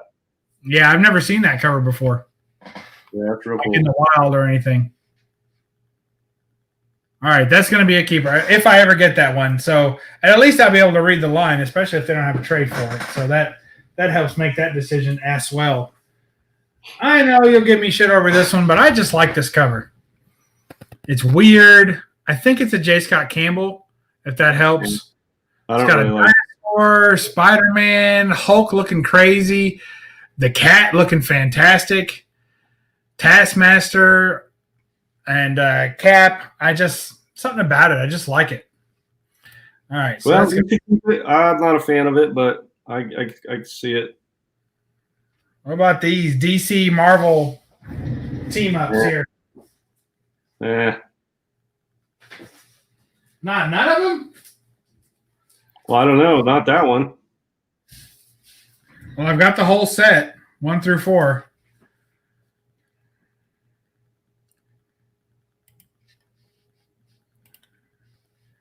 It's such a terrible story, too. Like, it's a big deal because it's a crossover, but honestly, I'd rather see the characters mixed up on a Wizard World magazine cover than what they did with them here. Spider-Boy. So shitty. All right, we're going to let those 4 go. I'll get rid of them. Roger's turning over in a moving truck right now over this. He loves those. Yeah, Varangian says those DC versus Marvel crossovers suck. Yeah, they do. Marvel Fanfare, one of the few that I'll keep. I like the earlier Marvel Fanfare, but I'm not a fan of this one. I like that one. And here's another one. That's supposed to be the first appearance of someone that matters, but I don't know who it is. But I just like the cover of her all sitting in the sewer and everything. I think it's cool. The dead body. Keep all the boob books. Thanks. I don't know. This one I'm tired of. It's ugly. I'm going to let it go. What? I'll just see if you're still awake. Yeah, definitely keep this one. You know, this is an undervalued book. I don't know why Defenders 1 goes for more than this. But this is a Neil Adams cover. It is the first appearance of the Defenders team. And it's a square bound, and it's a real cool book. And it's got the photo that they are giving you here is not as good as the actual cover. It's got really bright primary colors on it. And it's a Neil Adams. It's the first Defenders, and it's a really cool book. And it's still dirt cheap out there relative to other keys. And Defenders 1 sells for more than this, and I don't even understand that. No, me neither. This is the real first appearance, and it looks better. Yeah, I mean, it's like a Bronze Age version of Avengers 1. You know what I mean? It's now you know that I don't do a lot of redheads. Well, I would keep this one. But that's Beasts and Babes all day. Yeah, definitely keep that. It's right in my wheelhouse, as they say. Yeah, I would keep that. That's a cool bronze sort of horror feel too. I'd get rid of this. I hate this book. It's so stupid. You hate it for what? I'm so sick of this book. It's so goofy and dumb, and people love it. And I just, why is it Stan Lee on it? Like, I don't know, man. I think this book, I don't like it at all. But I know people like it. People collect it, and it goes for a little bit. But I don't get it. My son's a Stan Lee fan, so I'll give it to him. I'm a Stan Lee fan too, but I don't need a comic book with him on it in a suit.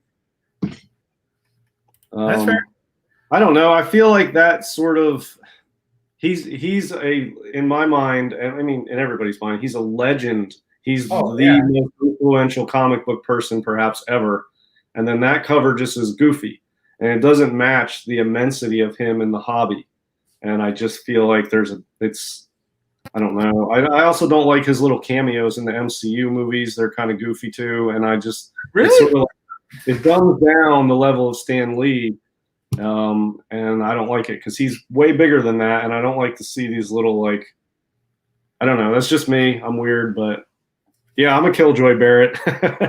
You already knew that. Everybody already knows I'm a Killjoy. God Loves Man Kills. The reason I'm getting rid of this one is because it is not a first print. Oh, yeah. And it was sold to me as a first print. And then after checking, and then when I got it, in the mail or whatever. I bought it online as a first print. It was listed as a first print, and then when I got it, I opened up the first cover, and it's like a 5th or 8th print or something crazy like that.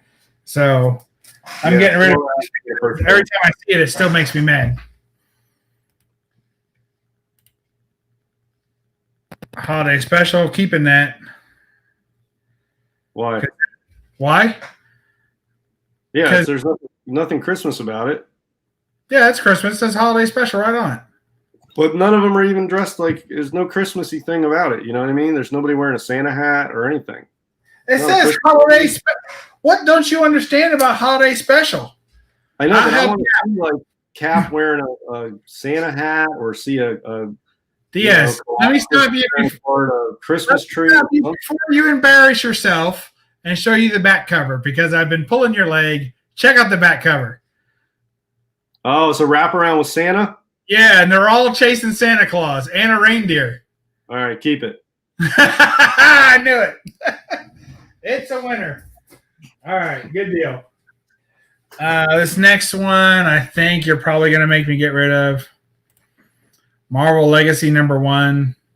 I mean, I don't have any idea what's in the book. If it's a key, that's worth keeping, but the cover is not worth keeping, in my opinion. It has like a cameo of Wolverine's return. I mean, look, if it's a key, maybe you can get a few extra bucks for it, is how I feel about it. Sometimes you see somebody still selling it for like $5 or $10, but honestly, it's not worth it. It's nothing special. We're gonna let it go. Yeah, Barry, if you want to see a DS holiday movie, watch a movie called Rare Exports. It's a foreign film. It's a Norwegian film about Krampus, but it's sort of serious and it's cool. It's my favorite. One of my favorite Christmas movies is Rare Exports. Is it a horror movie then? Huh? Is it a horror movie then? I mean, it's a horror movie, but it's done artfully, and it's a Scandinavian movie, like Norwegian or something. So it's got a very serious, sort of somber feel to it, like most of those films do. If you like Troll Hunter, have you ever seen Troll Hunter? I've not. Troll Hunter is one of my favorite movies. If you like Troll Hunter, you'll like Rare Exports, and vice versa. Fair enough. What do you think of these Marvel Masterpiece things?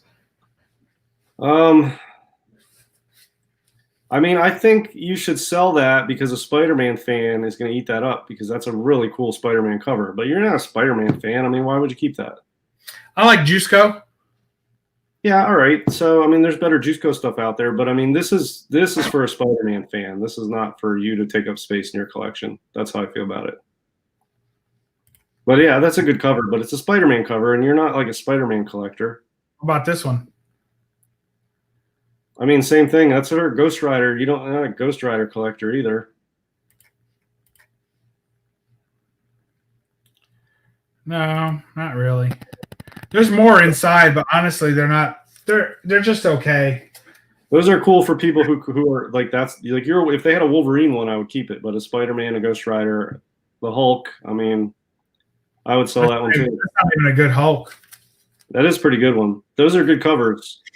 There is a Wolverine one, but honestly, and I have it, I've never been crazy about Juiceco's Wolverine because he does the feral version. So this is the Wolverine cover, and I've never liked it. And I've got a ton of covers with those two fighting. I don't know. If I was a Wolverine fan, I would keep that. It's gone. I never liked. Well, if you're not keeping that one, don't keep the others. Of all of them, I like the Ghost Rider the best.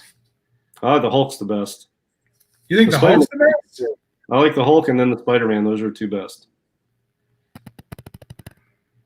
I mean, it's not going to hurt my feelings to keep all of them at that point.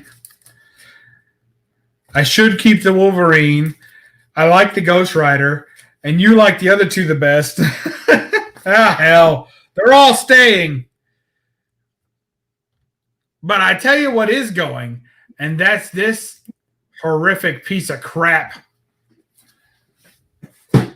Yeah, that's terrible. That looks like a Sienkiewicz cover? It is. Yeah, Sienkiewicz art is not my cup of tea. I'm not a fan of Sienkiewicz. Now, he has some stuff that's good, But for me, when it comes to his art, the stuff I like is the exception. Most of the stuff he does is not my style. Talented artist, yes, it's just not my style. Yeah, see, yeah. Barrett, like, we'll sell them to Barrett. Give him a deal and he'll buy it. Barrett. Keep them all. No, he should have said. That Hulk cover is cool. That Hulk cover reminds. It's one of the best modern Hulk covers. Along with, I really like the. Is it the Immortal Hulk Alex Ross cover? Yeah, the number 1. I think it's Immortal Hulk Alex Ross. All the Alex Ross covers are good for that run. But there's one in particular. I don't know which one it is, but yeah, I like some of the Hulk covers that are out. All right. Well, let's see. Marvel milestones. I'm going to get rid of all these. I would keep that just because that's fun to. I would put that on the bookshelf next to my Weapon X trade.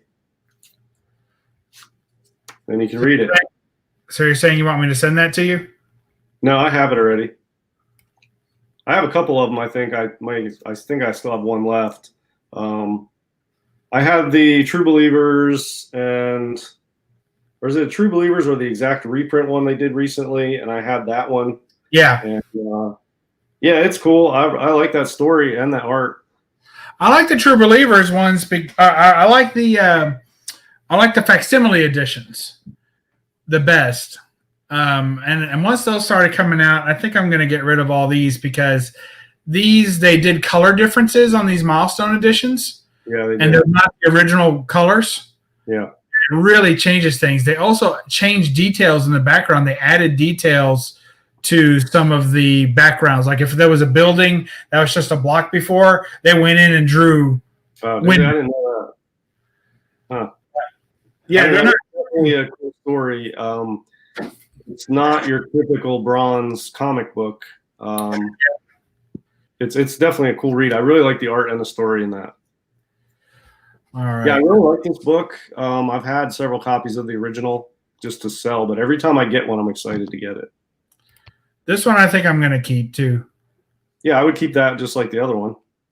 But I have the real one, so. Yeah, but I'll probably slab it. I haven't got it slabbed yet. I've been kind of lazy getting things. I would keep this with that, and then you can read this one. Look at that. Isn't that killer? I love that. Yeah, keep that. Yeah. That's a winner. I don't know what I did with it, though. I can't find it.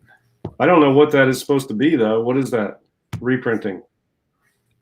I think the cover is from like Marvel Comics number something but it's Schomburg, of course. Well, they probably took that from one of the other covers or something, but that's not the cover of number 1, obviously. No, well, there was no number 1 because it was a title that came over from another one. So there's actually no number 1. There's actually not a number 1 in Marvel Comics. Well, there's Marvel Comics number 1, and then number 2 is Marvel Mystery. So they added the mystery at number 2, but number 1 is just called Marvel Comics number 1. Is that right? Yes. Marvel Comics number 1 is a Frank Paul cover with the Human Torch. And it's Marvel Comics 1. And then issue number 2 is called Marvel Mystery Comics number 2. And then it's Marvel Mystery throughout. The first one was just called Marvel Comics. So this is called Marvel Mystery Comics number 1. Yeah, but that's not the cover to Marvel Comics 1 or Marvel Mystery Comics 2. So I don't know. Right. That might be like 63 or 58 or something. But what I'm trying to say is that they took the spot that was missing in Marvel Mystery Comics number 1 and filled it with this. So technically, this is a later dated printing, but technically it's the number 1 in the series. Yeah, I got you. Yeah, that's the only Marvel Mystery Comics number 1 that exists. Right. That's what they. Yeah. So you look them up. This is actually the number 1, even though it's totally out of date. Kind of like when they went back and did all those 0 issues, minus ones and shit for like Uncanny. But anyway, it's a killer cover and probably not one I'm going to get the original of anytime soon. So I'll keep it. Yeah, that's a cool piece. I'd keep that. All right. And then we are up to probably some other books nobody wants me to keep. Marvel Mystery or Marvel Premiere featuring Iron Fist, number 19. I'd get rid of it. Oh no! This is one of the Hulk 181 ads. That's why I keep it. Oh, okay, yeah. Yeah, I have all three of those: the Thor, this one, and the Daredevil. I think. Yeah, was it Thor 229 or something? I forget. I always think they're all number 19, and I know that can't be the case. So, but I was like, isn't it Thor 19? Isn't it Daredevil 19? But I know that they're not. All right, we'll keep that one. This is a stinker. We're letting go of that. Wait, do you have the UK edition? Of this book? No, that shows it as a Pence copy, doesn't it? No, I have the American copy, so that must be well. I would keep the American copy, but I would want like a 7580 range copy of it. Man, I bought that book because that book's going to go up in value when they start doing some more stuff with that, I think. And I really liked the story, and Roger and his cohorts trashed it, man. They hated that story, and I thought it was fantastic. I thought it was fun. I liked it. I like that book. These are all my Treasury Star Wars. That doesn't fit in the cabinet. You know we're keeping that. Yeah, you got to keep that. That's a key. Yeah. I mean, I know you have the whole run, you have every Werewolf by Night appearance. I don't know if that was just the challenge of getting it or if you plan to keep that whole set together. But I'm going to keep them together. It's actually a fantastic read, especially the Marvel Spotlight run is really funny and sets it up nice. And then the number one picks right up where it left off. So they definitely go together because it's a continuous story. Even though I'd get rid of this. This is no good. I think I'm going to give it to Roger for Christmas. I'm going to sign it first because I know how I like signatures. I'm going to sign it right across the top. And I know that he's a big fan of Remainder books, so I'm going to cut off this top edge here.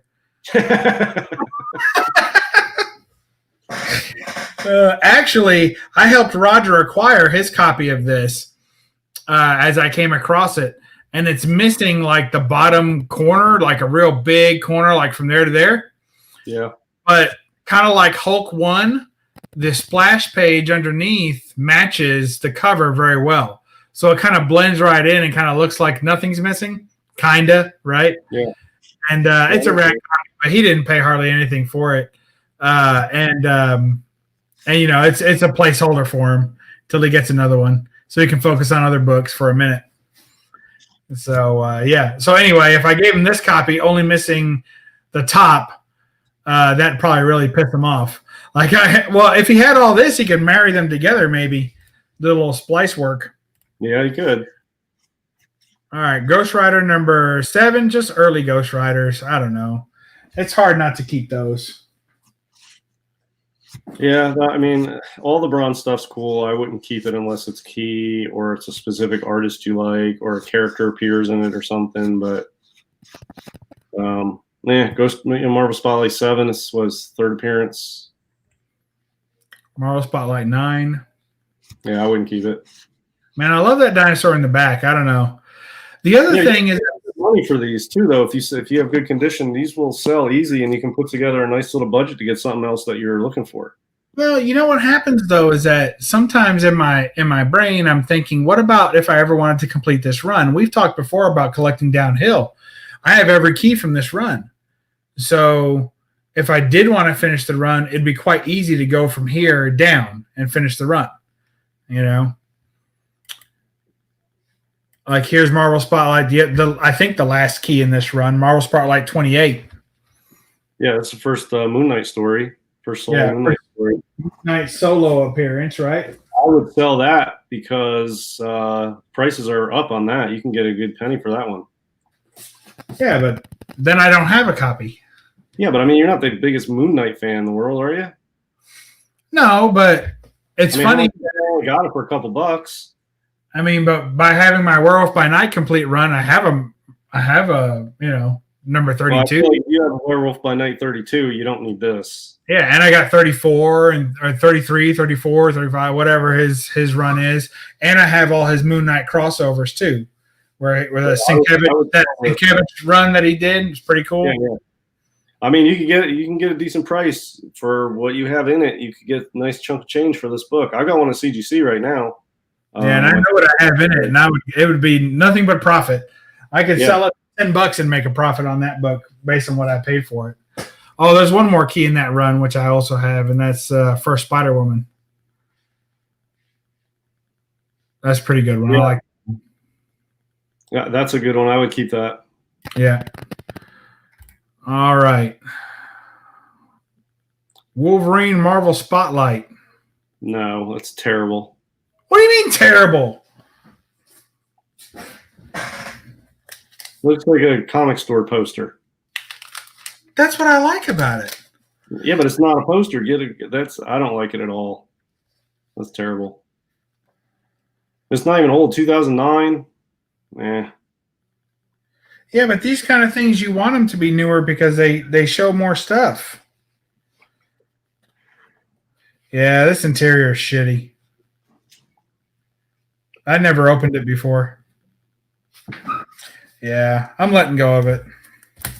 But not because you said to, just because it turned out you were right. I'm right. You know, that happens a lot of times when I'm right. It's just because it turned out that way. Yeah, it was pure coinkydink.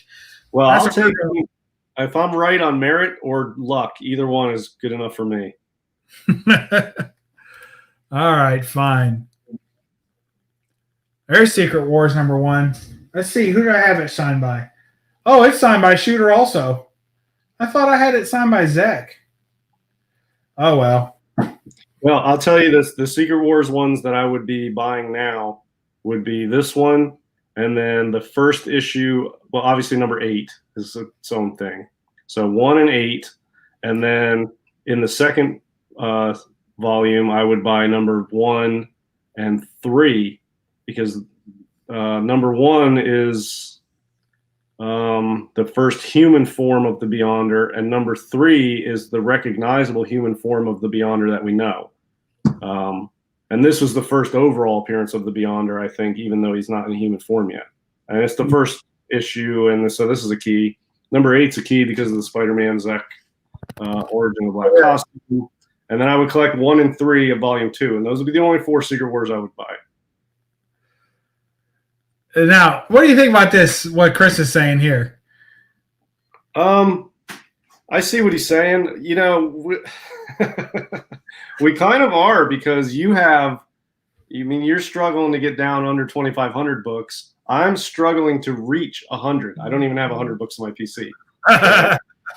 Most of the books I have, I sell. Most of the books you have, you keep. And, you can't just keep everything that's cool. I just keep the stuff that's super cool or is a key or has investment value. But, I mean, like this Secret Wars #2, I mean, it's not worth anything. I wouldn't.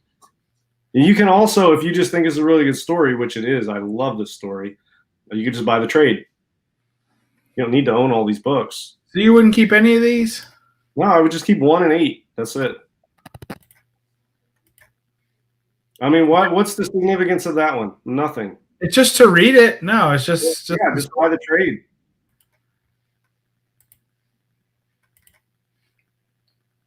I would just keep 1 and 8. I mean, yeah, it's an awesome story. I love it. And then in the second volume, 1 and 3 are the Beyonder keys. I think eventually Beyonder will be in the MCU.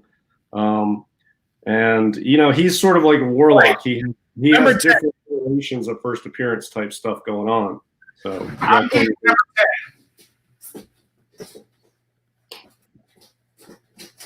that book is too cool.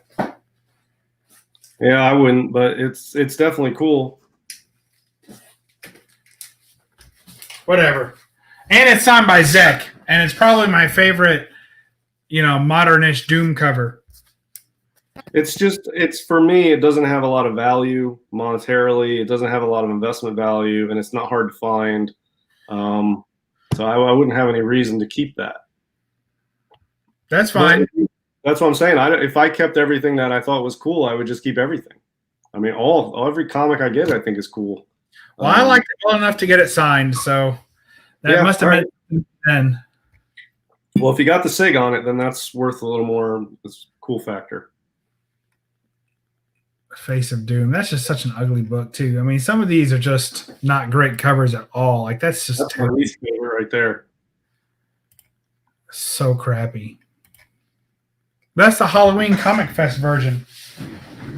Yeah, I might keep that since you already have number 1.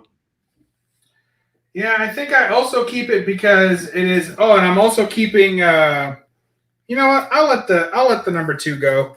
I was going to keep that Magneto cover, but actually, I have a magazine size cover of that from the UK.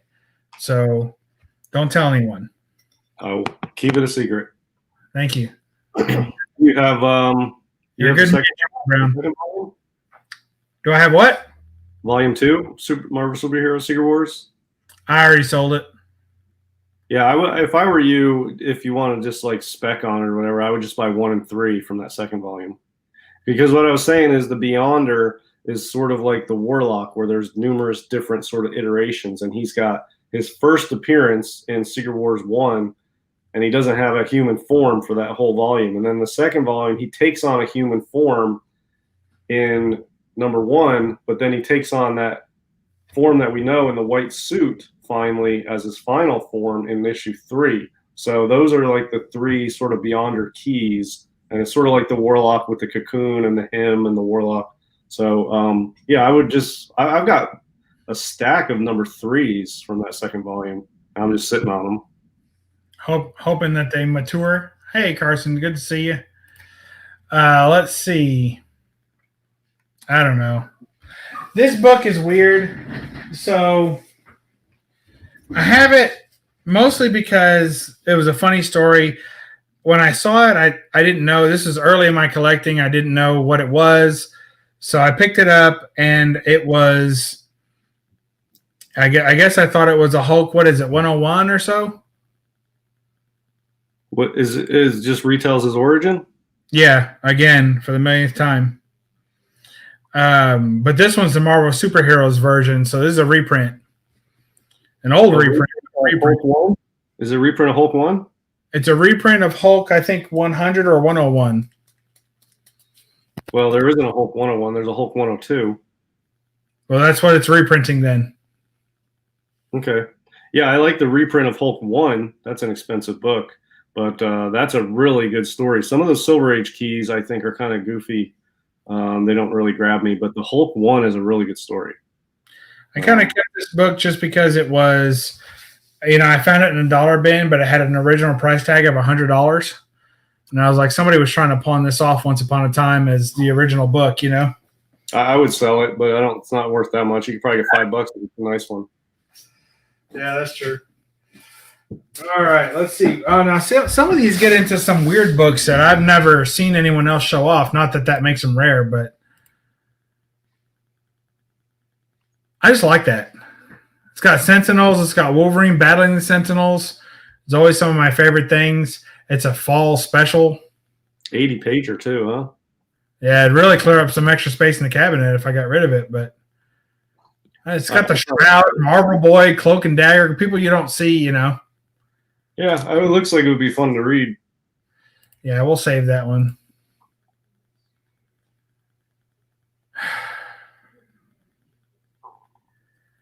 I wouldn't save any of the Marvel Tales. I shouldn't say that. Some of the Marvel Tales I would keep. They're good reprints. But this one, that's pretty run of the mill. I don't see anything special about it. And the Wolverine on it is so terrible. Whole face. I don't think it's that bad. Hey, here's your buddy. Yeah, Knight says burn it. I finally get some backup, some support in here.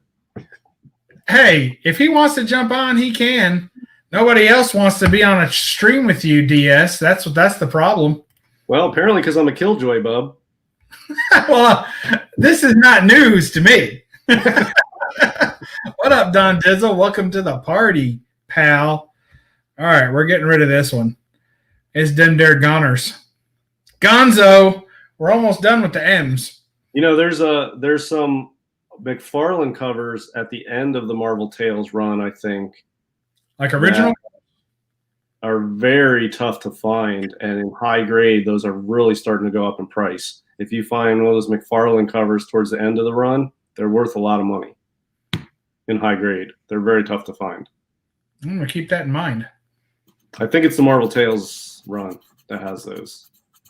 And nobody knows about them. They're like low print runs, and they're McFarlane covers, and they're impossible to find in like 9.8, and they go for a lot of money if you get one. It's like quietly gaining notoriety, and the price is climbing on those, and they're really tough to find in high grade. I think it's Marvel Tales. Maybe somebody in the chat knows what I'm talking about and can correct me if I'm wrong, but I think it's the McFarlane ones at the end of Marvel Tales. Well, this one we're keeping. I like the Inhyuk Lee kind of covers. I'm still into it right now. So yeah, that's a cool one. I would keep that. That's cool. This is one of my favorite modern Wolverine covers. It's terrible. Terrible. What the hell's wrong with that? What are you? It looks like he jumped right out of the last panel of 180 onto this cover with his goofy little helmet costume. It's terrible. I love the original Where's the costume. ears? Where's the elongated ears? And it looks like he's a cosplayer.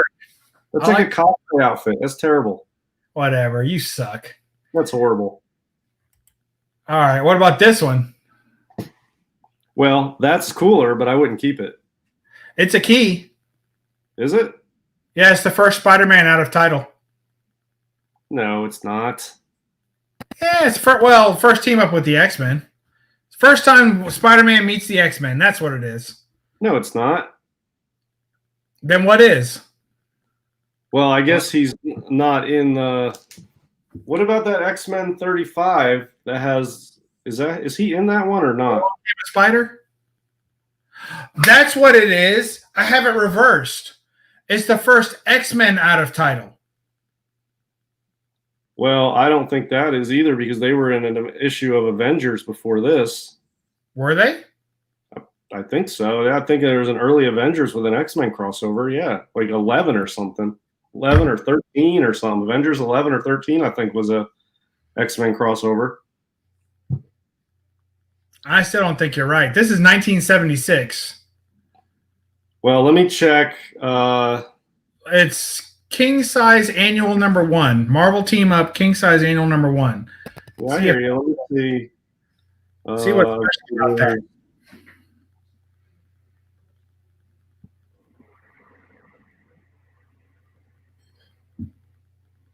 It's a pretty cool book anyway. Yeah, it's a cool book. I wouldn't keep it, but let me see. I know it's a key. See, now here we have competing. We got people fighting over this. We got Azkaban. Avengers was first X-Men. Chris Barrett saying it's first new X-Men out of title. It might be the first new X-Men out of title because that would closely follow the X-Men like Giant Size and X-Men 94 because that was like 74, 75. That's 75. Yeah, so Giant Size is summer 75. And yeah, Avengers 11 is a Spider-Man crossover, but I know there's an X-Men crossover in the Avengers somewhere early. Well, I think we've cracked the code now. Thank you all for playing this game. Yeah, I don't know. I know there's an X-Men crossover, obviously, way earlier than 76. But yeah, first new one out of title. That might be, yeah. All right. We're going to keep that. This one I've upgraded twice, still trying to get a good copy of it, so we're going to keep it. It's just hard to find a non-ragged out copy of this book. So what's my prize? You get the no prize. In fact, I think maybe you win the Fumetti book. I don't know. We're gonna work on that, buddy. Yeah, give that Fumetti book away. Along with the Wolverine cosplay. These team ups are really cool to read, but I wouldn't keep any of them unless they're keys, which most of them aren't. It's a key, but it is a Pence copy. It's there's people that want Pence copies. I'd sell it to them. I like it. That's why I have it. There's Omega. All right, so here is Spider-Man and Wolverine. I'm keeping that, even if he has the biggest front foot ever. I know, that's so poorly drawn. Yeah, but we're going to keep it. This is a piece of junk. I don't know why anybody would want this. I'm getting rid of it. I'll tell you, though, a 9.8 newsstand of that is a ton of money these days. It's all that rich purple around it. Very hard to keep it clean. It's bad for rubbing too. You see a lot of these at CGC. I can't wait to sell it. I get this book a lot. I love getting that book and selling it. It's a really cool book. That's a treasury. What's he saying? Pence copies are worth less, at least here in Europe. There's American collectors that are going after foreign editions and collecting Pence copies of stuff these days. It's like its own sort of taking on its own momentum here, where people are collecting foreign editions and people are specifically collecting Pence copies of keys. Yeah, people are collecting. I happen to like Pence stamps better when it's been stamped, and then because that to me shows the travel that it was here, went there, came back. And you consider some of those were even printed in Canada. So it's printed in Canada, sold in America, went to Europe, got stamped, and then came back. That I like that. It's been in 3 countries. So yeah, I like any stamp on the book. Stamps are cool. So look at this. Let me in, he says. Or you gotta wait. Oh no. Hey, what's on? Wait. Look who it is. You know what I always say when this fella shows up? He's like watching butter melt, baby. So smooth. Knights of old. Well, maybe I'll get some backup in here for some of these books. We're going to burn some comics? No. You know what I've been telling them to do for years is get a stack of modern variants and see how many variants it takes to stop a bullet, and make a little video, take it out back with your little big long gun, and see if you can how many variants will take to stop one of those browns. Combining 2 hobbies. I would love to see that. Yep. Now play music to the background of it. How many do you think it would take? Well, what is it for a 22 long rifle? 22 long rifle, pretty much 2 inches of solid wood will pretty much deaden it. I mean, I would say you could probably go through 40 comics, easy, 40, 50 comics. Yeah, I would say so. I mean, people act like a 22 can't kill you. Oh yeah, it can. Hell yeah, it can. There's a high velocity rounds, man. I had at one point a 22 Magnum revolver. It was a Taurus 22 Magnum revolver. Revolver, that's cool. And it's a Magnum. They weren't rifle shells, but it was the 22 Magnums, and it was like the loudest gun, and it was so much fun to shoot, and you could feel the power. Like it had. Most people think that a 22 doesn't have a kick, which it doesn't for a 22 LR, but this thing had a little bit of a nice recoil. It felt dangerous to shoot that. It felt like a dangerous. Like those ones the old lady would take out of her purse and. Yeah. Oh yeah. 22 Magnum revolver, and it held rounds. And that thing, I mean, you fire that thing, and it had some recoil, and it had some muzzle flash when you fired it at night. It was loud. That thing was you could tell that could do some damage, man. That was a dangerous weapon. Absolutely. Real fun to shoot too, and not accurate at all, by the way. We've got a state trooper in the family, and he swears that the more murders and calls he gets are all 22s. Like that's just that's the killingest. He works homicide. He's like, it's the killingest gun out there. Well, it's a small bullet, but if you compare the velocity of that to something like a 9mm, I mean, it's way faster of a round. So it'll penetrate deep. It's not a very big bullet, but it will go through anything. I mean, it's a good round, man. I really like it. I mean, if you're going to have a survival kit and a certain weapons you want for your survival kit, you got to have a 22 and you got to have a shotgun. Those are like the top 2 most important survival weapons to own: a 22 and a shotgun. I always heard that 9mm was like real easy to find ammo. It is, but the bullets for that are going higher and higher, and really, if the cost of ammo on a 22, especially an LR, are going higher, that means everything else is going through the roof. Yeah, I mean, 9mm rounds that bullet price up. It's not like setting the pace, but a 9mm is setting the pace. Like that's you're not going to have an easy time finding 9mm rounds if you just go out to the store. I mean, you can order them from your gun shop and they'll tell you when they're in. But I mean, you just go to Walmart, you're going to find 22s on the rack. You're not going to find 9mm ever when you go to Walmart. You're going to have to show up when they get there, and then there's already people waiting to buy them. and it's such a popular round. It's pricey too. But you're talking target shooting with 9mm is expensive, man, because the rounds are so pricey. You're talking now, though, right? Like, because before you could buy that ammo, right? No, it changes. Like, was in 2012, even. Yeah. When I was really? Buying 9mm ones. I was in Walmart every day, 2 Walmarts every day, and I would they would always be out, constantly out. 45s and 9s out all the time. I had to go late at night when the truck got there and get in line with 2 other people to get a couple boxes of 9 because they're sell out instantly. All my Walmarts are completely out of everything. The ammo racks are bare, completely bare. It's even crazier nowadays. Well, my wife's trying to buy some exercise equipment right now, and it's like worse than getting a Golden Age rare comic. You guys, all right, comics. Thanks. Sold out everywhere. All right, let's finish up these M's at least. Look, we're still on Marvel Treasury Edition. We're not getting rid of these. These are all treasuries for cheap. I didn't even think I still had that.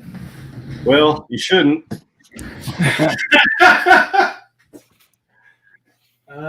No, what is that? It's like a 1979 Thing versus Thing and Moon Knight teaming up. No, I don't have that. I already got rid of that. I've sold that book twice. I had it in raw, and I had it in a 9.6. Just a random CBCS 9.6. Like, what That's a cool title to read, though, because all those are like standalone issues. So if you just find one in a dollar bin, just pick it up. It's worth reading. Yeah. This one I keep. It's a really good read. Is that George Perez? I don't know. I feel like that's a well-known artist for some reason, but maybe not. Oh, well, I know George. Roger loves it, so it's probably Perez. He's big on that. But I'll keep that one. It's just a fantastic read. Here's some more. You don't want that. Yeah, that's terrible. Jesus. It's Jim Lee. Yeah, I used to have this whole run when I was younger. All right, we're going to let that go just because I haven't given you guys a bone in a while. All right. How about that one? You don't want that. Terrible. It's not terrible. It's John Cassaday. It's a killer. You'll make your own Marvel's Greatest Collection. I already have. Haven't you? Ooh. Was it a movie adaptation? Yeah, but I've decided not to keep the photo covers. So we'll let that go. That's a keeper. Nah. Did you say no? No. Looks like he's wearing roller skates. He's not wearing roller skates. Or tap dance shoes? Yeah. Rollerblades? I don't know where that book is, but it must be misfiled. I don't like his design on that outfit. It's not a very good one. I love it. Next. This book's already gone. Yeah, that's terrible. All right. I love that movie, though. Good movie. Yeah. Keep that. Alex Ross. The whole set, though? Or just the whole set. Keep that whole set. That's really good stuff. That I remember reading, and the art and the story, it's really good. It's like, I don't know, like it reminds me of the Watchmen sort of feel to it. Yeah, and you can give that to anyone who doesn't even like comics, and they'll read it and they'll like it. Plus, they have those cool acetate covers, which are cool. Yeah, I would keep those. I regret, I had the whole set in like 9/8 condition raw, and I even had the one, the number 0, the Hobgoblin on it. Oh, no. yeah. Because there's 4 issues, and then they did a number 0. I had all 5, and I sold the whole set for like $75, but this is like 5 years ago. And they were all mint. I should have probably kept those, but I don't keep everything. All right. Well, I'll keep all those then. And I do like those acetate covers. I got a few more. And if they ever make a Golden Age Marvel Age movie, it's going to be based on that probably. You know? Yeah, they could do like a Watchmen type thing with that series. Yeah. Something a little more realistic, tone it down, like do a more like Christopher Nolan Batman type style where it's very pretty and street and realistic. Yeah, that would be awesome. Book. I've held on to this book a long time. I might let it go finally. You can get it again. Yeah, Barrett's saying that's the best run he's ever read, those Marvels. And I would not argue with him. It was really good. I won't argue with anybody tonight. All right, let it go. Let's see how much easier it gets as I go along. It's really hard the first. I thought you already trimmed your collection. Yeah, he's down to 2,500 books. Jeez. What? How many do you have? I turned all my books into Japanese robots. Forgotten about a select few Golden Age. All right, what do you think about this one? I think sell it and get the actual first appearance in comics, which is DC Comics Presents whatever. Yeah, I do like that cover better too. Or get yourself a nice original toy of him and the cat. I used to have that as a kid. Better. That's more fun to look at than this thing. And that cat had been broken and glued back together so many times. He was more crazy glue than plastic. Well, you can get a little bit of money off of that because you probably found it for $1 somewhere. So you could probably get a few bucks. Yeah, I bought it for like $3, I think, at a flea market or something. What do you think of that? I would keep that because it's Sam Keith, and that's the character that's sort of synonymous with him, and that is one of the coolest Image characters from the early 90s. And I love Sam Keith art, as we already talked about, and that's the number one. I would keep that. One of the things I would trade that for the Marvel Comics Presents Wolverine cover that he did. Yeah, there you go.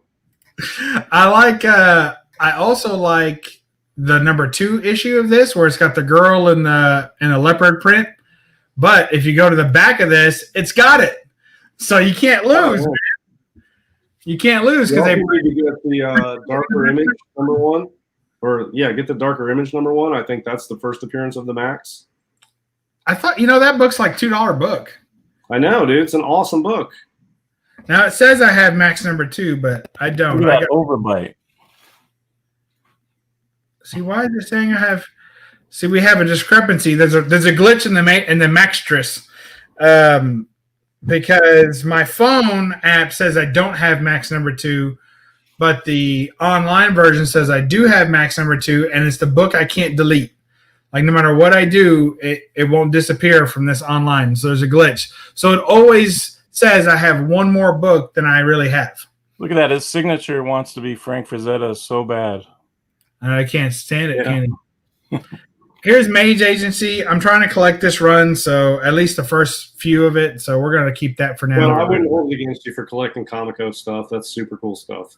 It is. It's early Adam Hughes, and this is one of my favorite covers in the whole run. I think it's one of the best Adam Hughes composition covers I've ever seen. Pretty cool. Really put together. And all that on the front. And I actually bought this comic about a quarter mile from the Corvette Museum, from the National Corvette Museum. And it's got that cool Corvette steering wheel on it. So I like that about this book. Actually, I might have bought it from Azkaban, who's in the chat. He knows where I bought this book. What car were you driving at the time? Probably a Dodge Nitro. So there you go. A Jeep knockoff. So we're keeping the Maze Agencies, and I think that's the last one I have. McBain. No. Well, do I need to say it? That was a very sober no. Really? You guys wouldn't keep McBain? No. Nope. All right, fine. We'll get rid of it, but it's super cool, and the whole thing unfolds into a giant Simpsons poster, like a movie poster for McBain. Whatever. Well, that'll maybe help you market it, and you may be able to get $2 out of it. You know what? Now that I have Knights of Old, you better watch what you say. I can drop you out and still have somebody to talk to. Yeah, it's not going to help. It's not going to help the book suggestions, though. Yeah, probably worse. Megaton Man, I'm keeping that. What? It's so great, man. I would just keep the one that's a key with the Savage Dragon or something. That's probably the one I don't have. Oh god, yeah. Don't keep more than one. Look, there's the first appearance of Yarn Man in this one.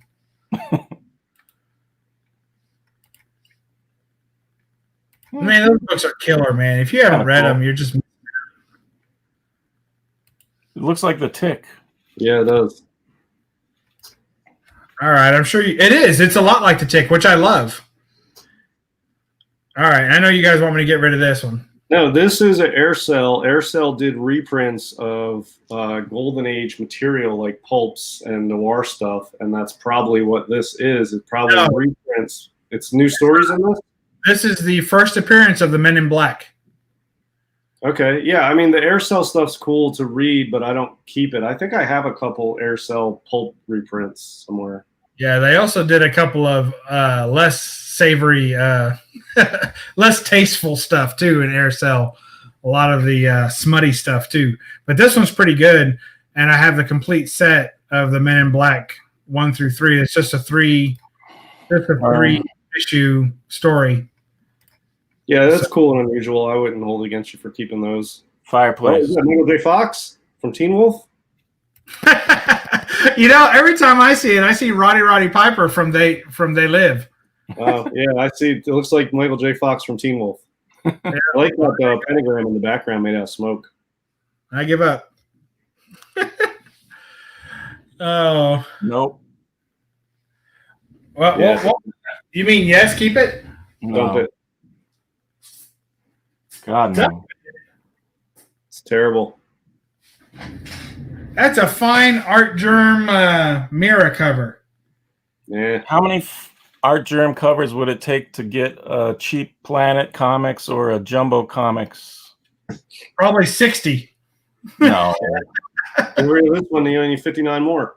I'm saying cheap. Look at these guys. Hey, what's going on, guys? They must be having a dream somewhere else, this group of crazies. Maybe they aren't $30 Golden Age anymore. No, they're not. I wish they still were. $50? I don't know. I don't find too many for $30 anymore, but occasionally I stumble on something good. You know, who you need to talk to is Night Tiger. He finds all kinds of crazy good Golden Age for cheap. Yeah. He does, but he's very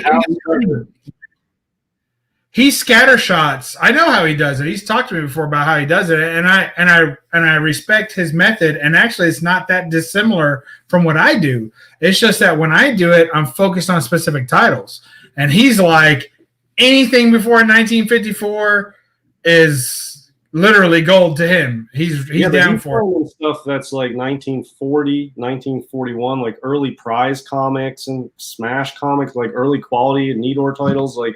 Early stuff he's finding, and he's not finding like 1952. He's like early 40 stuff he finds for cheap. It's really impressive. He's got some good stuff. He finds good stuff. Yeah, he does. It's impressive. I don't even know what this is or how it goes in my collection. Well, it's Cave Woman. That's why it's in your collection. Oh, is it? I hadn't noticed.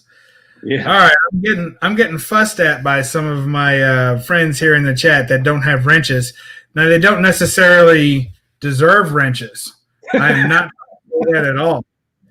But I just wanted to have a wrench for your channel. All right. So these guys do deserve though, because they are excellent moderators each.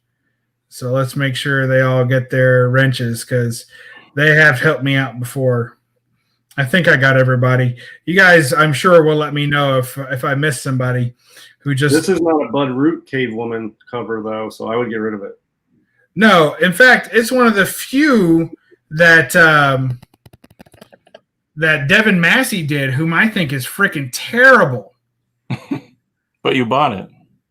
But this one is good. Like this is before he started. This is when he was trying to copy Bud Root. And so it did pretty good, but then after that, he just got terrible and started doing his own style, which is just terrible. I don't like your hair. It's too flat. Look out, everybody. Hold on. I'm having trouble.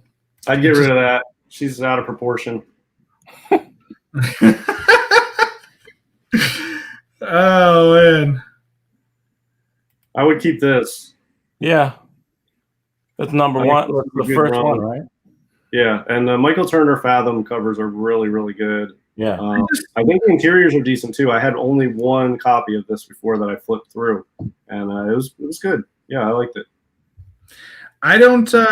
I'm so confused as to which Michael Turner's, like which Fathom number ones, because I have like 6 Fathom number ones, and I don't know if they're all variants of the same book or. I don't know. They're all cool. All right, we're keeping them all in.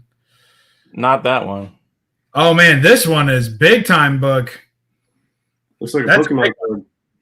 That's a hard to find book. Oh, you The get money then. the acetate foil or whatever that they used on this one, that was a big deal. And goes for some good money.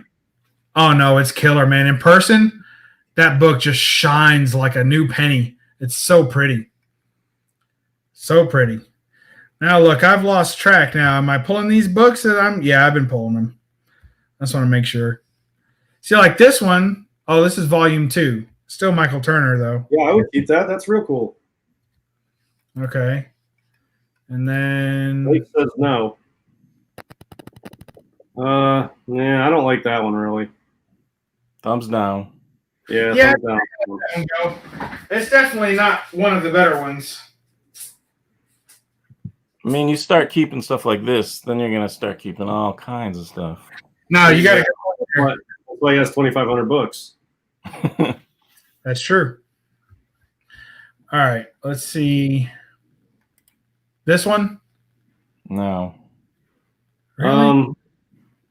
I don't like that as much as the other ones, but I wouldn't hold against you for keeping it. But you could sell these. Also, there's Michael Turner collectors that I wouldn't keep this one, but I would keep the purple one and the first number 1.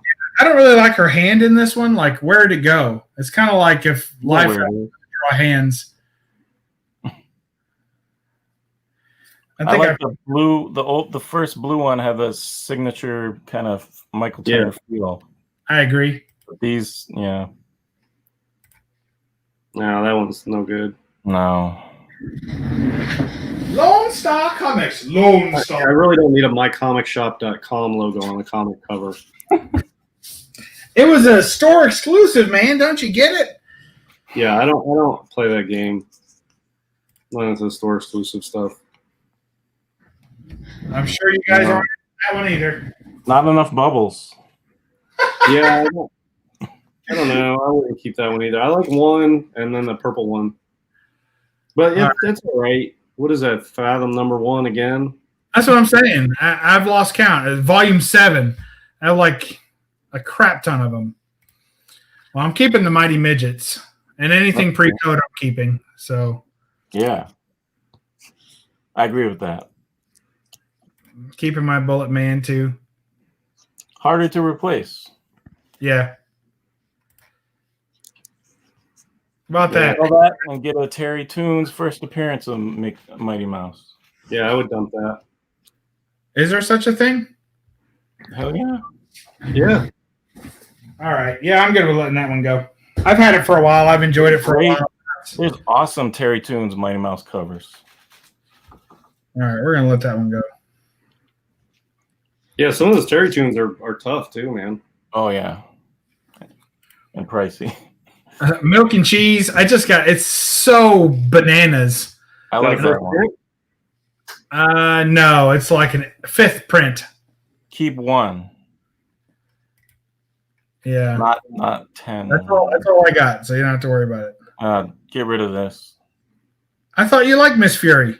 Not this one. I don't think you should keep that either. That's a J. Scott Campbell. Well, somebody will want it then. Yeah.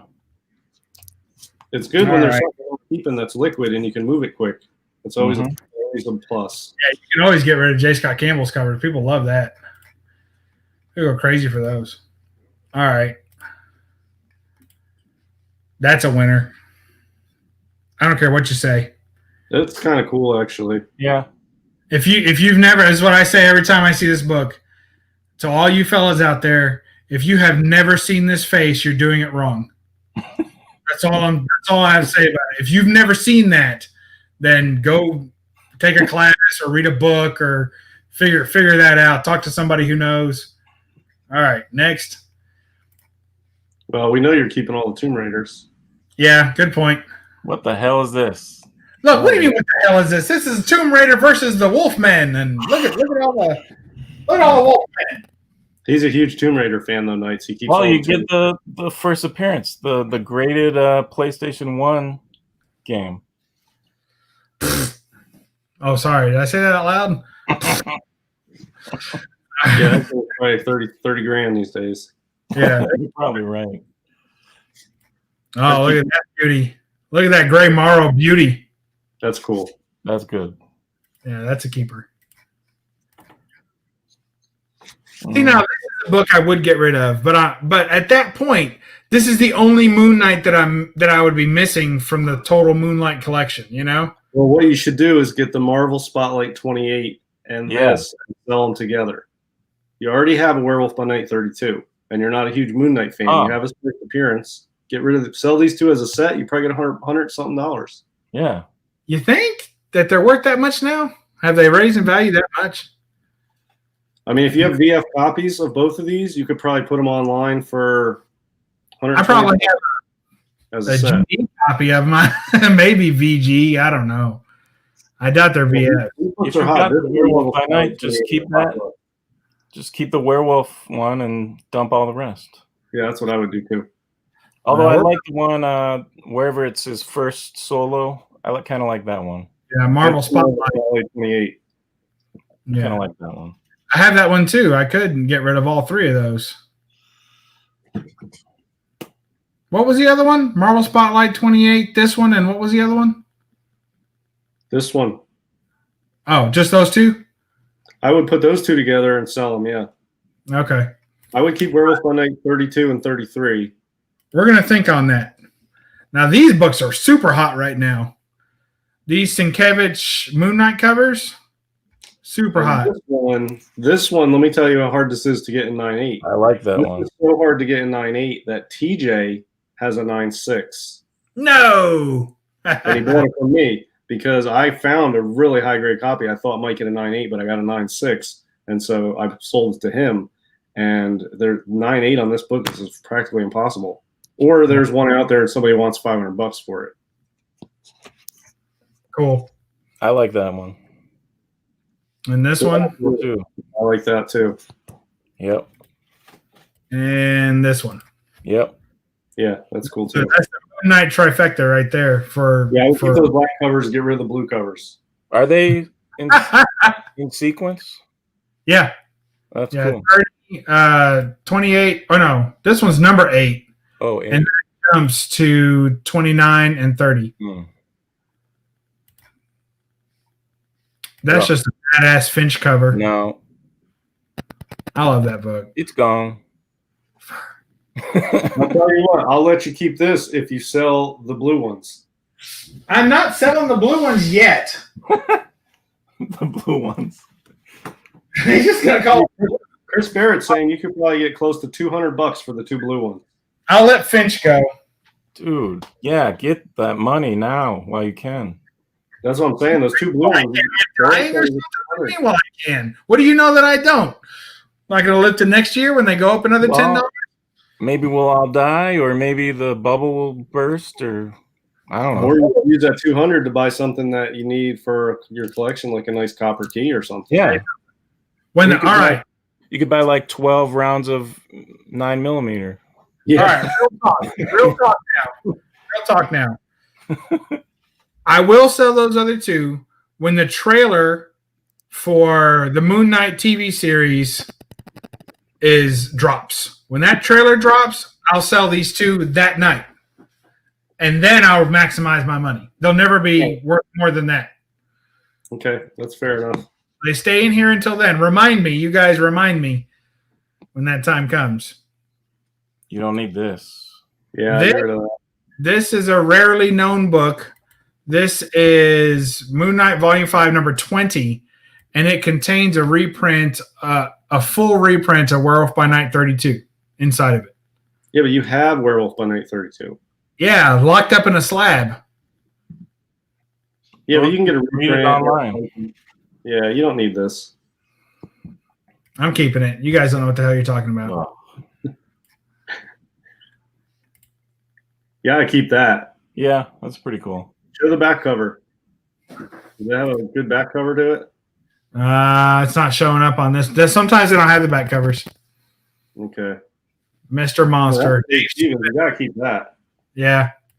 Yeah, you put this with your Comico and your whatever the other weird comics in the little short box. Yeah. Keep them all together, hidden from the rest of the collection so they don't get them dirty. This one you sell. I mean, that thing's signed by Mr. T. Not selling that. It is? All right. I'll tell you, though, I have a copy of that somewhere, and it's got Neil Adams art throughout, and it's pretty good, actually. I feel like I had that at some point. And it came with a trading card, too. I mean, I have the original retailer folder that had all the promo letters and everything to the retailers, and the one signed by Mr. T and the trading card. Yeah. I'm loaded on that book. I like this one. Getting Neil Adams to sign it. I don't know if the money's worth the joke, but I thought about having him sign it. This one I don't think is really a key. But I don't think you need any Marvels except for 1 and 18, maybe something like that. But you could have a nice stack of 35 centers is pretty cool. I like that 16 though. Yeah. Red cover, Damsel in Distress. There's nothing not to like. That's vintage now. I love that. All right, we're keeping those two for now. Muppet Baby, what do you guys think? My daughter just read this the other day. And did she like it? She didn't comment, so I think you dump it. I think it's time to let it go. All right. It might actually be worth something nowadays because I was going to buy her some more Star comics, and it's expensive. Yeah, Star comics have become very collectible. And this one's in pretty good shape too. I met a collector of recently, this lady, and she said high grade is like so hard and like so kind of fun to collect because the kids always, wrecked them. Yeah, I'd say this is at least an 8.5, maybe a 9 or a 9.2 after a press. There's no color breaking marks of any kind, and the corners are sharp. I'd sell it. Yeah. But you guys got to remember, this is going in a big box of comics, so unless the guy who's looking through this box is like, Muppet Babies, that's hot right now, it may not matter, Yeah, but it makes space for you. Yeah. What do you mean it's going in a big box? I'm selling these bulk mostly. Mm. Only a few I pull out and probably give to people. Or if anyone watches this stream is like, oh my God, I got to have this book, and it's a book that I pulled out, then I'll sell it to them. Why don't you just sell like 2 or 3 keys and then like 20 crap comics? That's what I told them to do. Yeah. Yeah, that's what you do. Like just put 2 or 3 keys, by itself? That's all they want anyway, and then you charge them a little bit more because you got the rest of this other crap. That's what I'm doing. The whole box is like that. So I'll get, a couple $100 for the whole box is the idea. Yeah. There'd be like 130 comics in there. Shipping those big boxes sucks. I'm going to walk it into a shop and say, make me an offer. Yeah, I'm walking in. I'm not paying anything. All right, last book in the M's. What do you think? I didn't get rid of it. Get that out of here. Muppet Show. They're all on the Beverly Hillbillies. Hillbillies. Way better Muppet Show collectibles out there than this. Yeah. I'm forced to agree with you, sir. All right, I think that's enough for one night. I can't stand no more. Let's do the refresh and see how we did. Oh my gosh, we got rid of a lot of books tonight. Yeah, I think we broke 2,500. Oh yeah. I think we're down to 24s now. All right, let's see. Let's go back. Let's go there. And there's the number up there, but that's before the refresh. Oh, that is a refresh. 2467. Nice. That's our new number. Trying to get down to. Well, once I get down under 25, like I am now, 25 is really the maximum number of books I can have in the cabinet where they're not like all stuck together and I can actually thumb through them and see what's going on. So where I'm at now, almost be. Jesus, that's a lot. Do what? It's a lot of books. It's not that many, really. How many books in a long box? I never know. I always think it's 145 or 150 or something like that. No, and a long box is like 300 supposed to be, but if you double board them, you can get like 220. Short boxes are like 150. Yeah, that's what I was thinking. But I never do get 150 in them. No, I don't pack them all the way tight, and then I double board them, so I always have in a long box like 100. Probably. Yeah, I usually get about 120, 130. Short boxes. Oof, that's a lot. Yeah. So I'll sell this short box here for probably about $250, and then that includes those Moon Knights? Huh? That doesn't include the Moon Knights, right? Not those two that we talked about. No, I'm gonna hold those until the trailer drops on that, and then I'll make good money. I don't think I have $10 in those two Moon Knights together, so I bought those. I got one of those Moon Knights at CGC, and I'm just gonna sell it as soon as it comes back. I'm not holding it, but I think it's like an 8.5. So I think it's probably like $130 book in 8.5. It's probably better than mine. That's the other thing. As a low-grade collector, when you're selling books, it's really hard to sell them on eBay because there's always that fear your seller rating is going to be low because people are just assholes. And no matter what you can take a picture of every corner of the book and every stain and every mark that it has. And then when they get it, they're like, it had 4 stains and I only counted 3 stains in the picture. So you got to give me 50% off or I'm going to give you a bad rating. So yeah, I usually slightly maybe undergrade or very conservatively grade low grade stuff. And then I start at 99 cents with very reasonable shipping. And then whatever it gets is what it gets. And I take pictures of all the defects and I never get anybody who really complains. And, if I have something that's a 2.5, I'll say it's a 2.0 to 2.5. Yeah. And then I'll have like $5 shipping, which is pretty cheap for eBay. And then I'll take I undergrade everything. Sometimes I'll just treat this as a 1. Yeah. Because who cares? You're going to auction up to whatever it's worth anyway, and then they can never complain because you said it's a 1. Yeah, but low grade stuff's good to start on a dollar auction, and then you don't have to worry about it. Because if you charge somebody full value on a 2.0, and then they don't, then they feel like they paid what you wanted and not what they wanted. But when it's an auction, they paid what they wanted, and they're like, well, I paid too much. I bid it too high. Oh, well, my loss. And I don't get complaints that way. Higher grade stuff, though, I put a price on, and I might take an offer, but it is what it is. But I like selling slabs. That's why I like selling slabs. Yeah, slabs. Yep. I got this. Oh, wow. Is that Talking Hall? Let me make you big. It's a pretty cool. It's records. But it's a box set. Nice. That's cool. Comes with some of these come with a poster and an extra record in there. And you're driving me crazy. You got the cover on upside down. So fix that. Show it again. Yeah. Now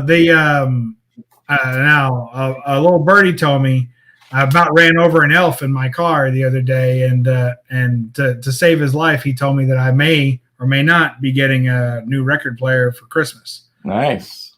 I'm tentatively excited. What you got there? You probably know as Lone Wolf and Cub. I don't know who that is at all. Who is that? Really? It's the 80s. Frank Miller did a bunch of covers, and they I think it was First Comics, maybe. But this is the Japanese version. Yeah, it looks like you're broadcasting from a Japanese toy store that's closed right now. Who said they're closed? Yeah, the lights are off, but there's one light on back there, so it's I only got 5 customers after 10 o'clock. So there's a white guy in there. Yeah, I like where you're broadcasting. Your background is cool. That is nice. I think it's 2-4. It's almost 3 o'clock in the afternoon in Tokyo. Hey, somebody's got a robot to sell you. Yeah. Start shaking those trees, man. I did import a bunch of records for my daughter for Christmas, so hopefully they'll get here before Christmas. Oh, Here's nice. what I bought. Ah, awesome. Wow. Hold on. Let me. When did you buy that? Like Black Friday. Oh, waiting on it to come in. Yeah, we were actually out shopping, and we Very were at cool. Victoria's Secrets, and she was buying stuff, and I was just standing there, and I was working out the deal in the last couple days with this guy, and he sent me a counter offer, so I accepted it while I was there, and so I haven't received it yet, but it's been shipped. I love it. Wow. Yeah, it's number 7, so right before the big boy, but this one there's only like 7 or 8 on the census. It's a pretty tough one. And I think it's the second best cover in the run after number 8. Except for the soft serve ice cream on his chest. Yeah, I don't know what that is. It's supposed to be a torch, I guess. This is Mr. Softy. Well, yeah, it's got the Nazi soldier with the gun and swastika on his arm. It's got the girl. Yeah, in that's the awesome. tube. I love the girl in the tube. It's like a human, the Harvey version of Human Torch. It's got this little goblin down here with some cool machinery. Yeah. I love the arm, the chokehold that kid's got on him. Yeah. The taxi driver. So it's got a lot going for it. This is a cool one, and it's really tough to find this one. And I think this is filling up with gas. The little guy broke it, so she's going to be safe. Yeah, so I think it's a cool one, and this is really tough to find. And this is probably like a 4.0 range. Yeah, it's a tough one, man. So I'm really happy to get it. I think that's part 2 of this one. It looks like same girl. Oh, wow. Same girl in the bottle. Yeah, we should trade when I get mine. I'll trade you for that. There's no Mr. Softy here. Well, not many on the census either. That one's a much bigger book, though. But I think both your comics are missing a few girls in the tubes. Yeah, you got more. Oh, you stole all the tubes. I got all the girls in the tubes. 1, 2, 3, 4, 5, 6, 7, 8 girls in tubes. I got that other one at CGC right now that has girls in the tube too. I sent it to CGC. Let me see if I can find it. I'm about ready to send all these off. Not this one though, because it's a higher number. I'm sending them off in age order because I just couldn't decide which ones to send in. And on the CGC census, you get more points, which I know it's a gimmick, but it's fun. You get more points for the older the book is. Oh, really? Yeah. And what's he? Oh, wow, that's a nice one. Yeah, it's at CGC. I think it's like a 1.8. But again, this is a real tough one too. I like that a lot. Yeah, pretty good colors too. The reds are pretty bright. It's 1940, so not much fading to this cover, but it's got a really bad spine split at the top and the bottom, and it's got a lot of wear. But the colors are good for a 1940 book. The purples and the reds, they're really bright. That is excellent. That's right in my wheelhouse. I love that stuff. Yeah, me too. Thanks. That's a real good one. That's at CGC. I'm hoping for a 1.8, but again, there's only a couple on the census. More girls. She's got on nothing. One of my favorite Girls in Tubes covers is a Weird Science Wally Wood, and he's the guy standing there, and he's like, ah! And he's got all the other, like the whole thing is filled with Girls in Tubes.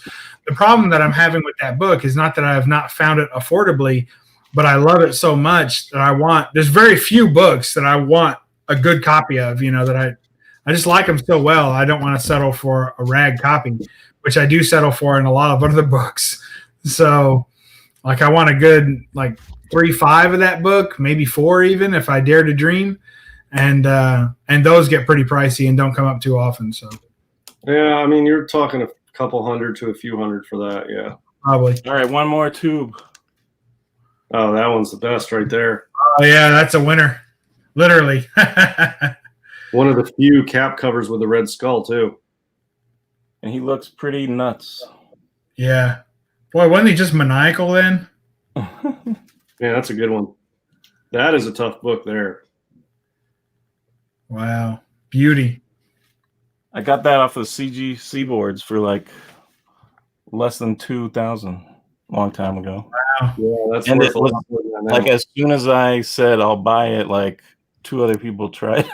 So even back then it was like a quick sell. I think that's one of the most sought after cap covers. I would say, would you say he could probably more than double his money on that book right now? Yeah. Oh, easy. Yeah. What grade do you think it is? Like 3.0, 3.5, something like that? No, it's pretty messed up. But I think it's actually missing the centerfold. Well, I'll tell you, like a VG of that would probably sell for 10 or 12 grand. I mean, I wouldn't get rid of that for less than 5, and I wouldn't sell it for 5. So yeah, yeah, the prices on that stuff are way up, and that book probably in a VG would probably break 10 grand. I mean, you saw some of the other ones breaking 10 grand, and they're not even as good as that. And you could barely find one anyway. Yeah, right. I think Sean has like a 6.5 of that or something, a slabbed copy. Who does? Sean Pete Monster. Oh yeah. On Instagram, I think he has a really nice copy of that book, like a 6.5 or something. That's the best one I've seen. It's amazing. You know, Instagram has been great for Golden Age, for hooking up with Golden Age collectors. And I got my Human Torch 10 off Instagram because of that, because somebody knew I was looking for one. I mean, that's all it takes, you know. Which one is 10? Yeah, here it is. It's look at Pete Monster. That's a lot of money right there. And it's off-white pages. That's like 50 grand or more. Is that with or without the champagne? I don't even know what it would go for, but I mean, it's such a beautiful. I mean, look how bright the colors are too. Yeah. There's yellow and red. It's just such a good and off-white pages for 1941. It's such a nice copy. It's a heartbreaker. Beautiful. He's got my favorite collection on Instagram is his stuff. Oh yeah, that's a great one. Yeah, I like that one a lot. Subby throwing the throwing that torpedo. Yeah. Love that. Yeah, that's a great one. So much going on in that one. That was Is there a Toro on there? No, thank God. Yeah. That's awesome.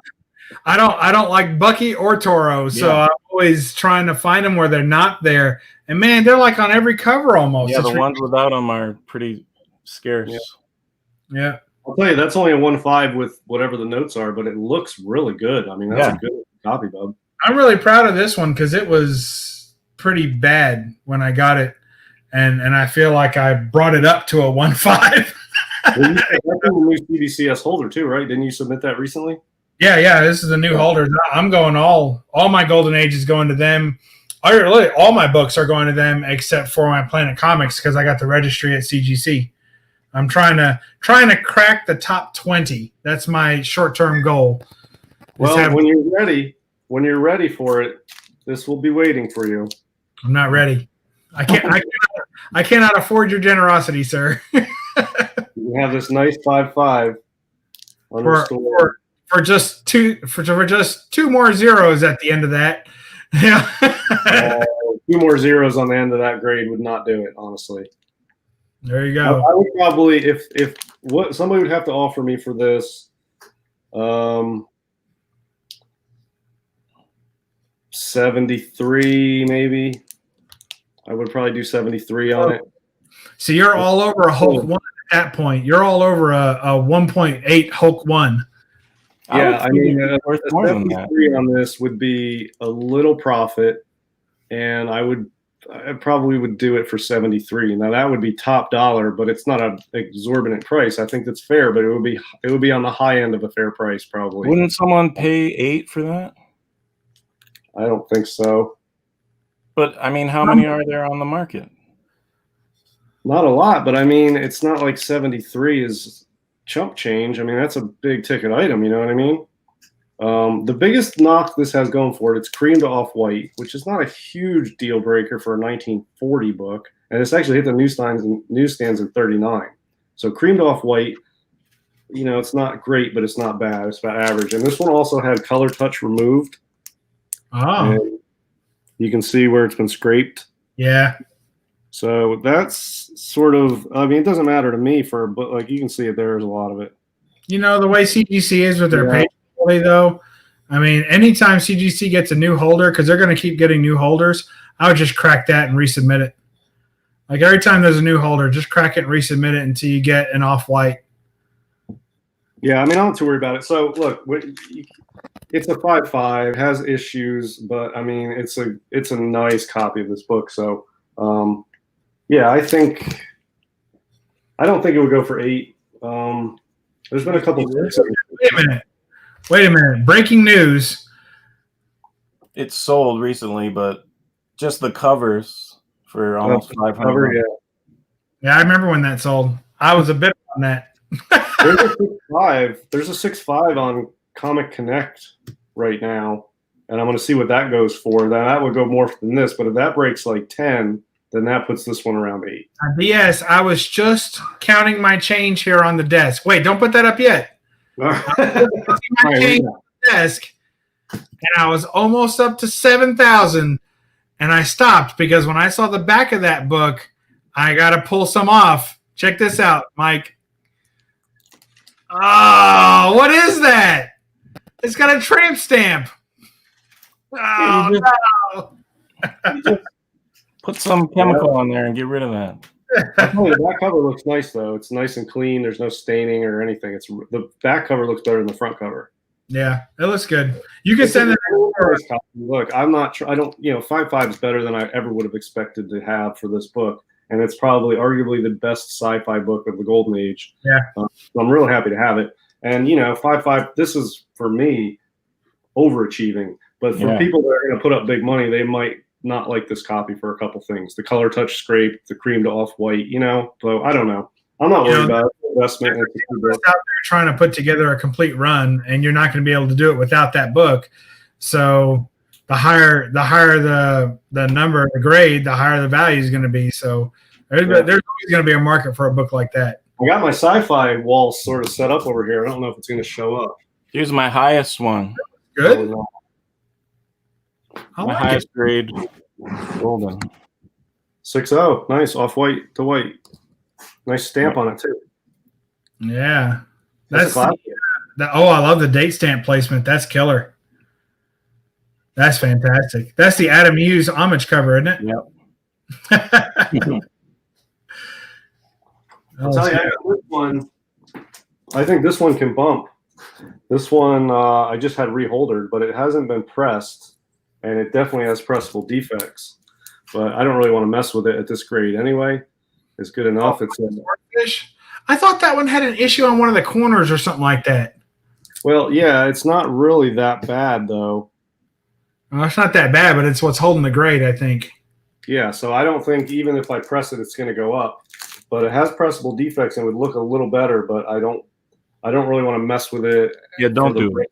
Messing with it, and it's already a 4.5. So, but for a black cover, it's decent. Yeah. It looks good. I like it. So yeah, and you can't really even notice this down here. It's not that bad, and it's really good colors, and it's got also a cool date stamp in red. Oh, nice. Let me make that big. Cool. Oh, sweet. I love it when they have the full year on there. That's when I get jazzed. Yeah, September 4, 1940, and it's in red inside the red letters. Yeah. And the colors on this are really good, and the blacks are good. Like there's no major creases or color breaks. So this is a beautiful copy of this book. Yeah, that's awesome. So yeah, I'm really happy with that one. So yeah, this is on my sci-fi. This is for me it's like a sci-fi book. Really? Yeah, I think so. I don't know. I mean, I feel like it's a sci-fi book. Sleeves. Oh yeah, my bad. Yeah, certainly from a fashion perspective, that's high. Yeah, I mean, just the way he's dressed makes it sci-fi, but that animal is not like a real animal; it's sort of fictional too. Yeah. And, so I don't know. This has a sci-fi feel to me, even though it's not space, but it's sci-fi. I don't know. I feel like this is a sci-fi book. I'll trade you for a major Innipack. Solid mid grade. Look, now you got this is on my sci-fi, and I got this one up there too. Oh yeah, that's a killer one. Let me get that in there. I love the green. Yeah. I love that green lady. That helpless lady. That reminds me. Let me get. You guys are gonna have me pulling out all my books. Where are you?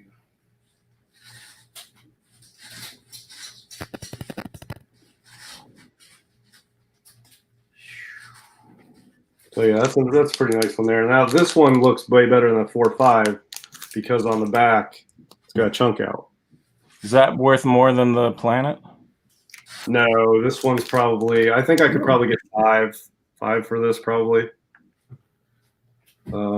This is a tough one, and it's one of the best Coles and one of the best sci-fis. I think I'd get 5 out of it, but the Planet's bigger, but not a lot bigger. But this is bigger than the Hit too. The Hit probably I could get 4. I like it. Maybe That lady laid out reminds me of this one. It's like the mirror image of the leg position there. Yeah. I like that. I bought this at Heroes Con. I think you were with me when I picked this up. Yeah. Planet 65. You want to see the last one on my sci-fi wall? Yeah.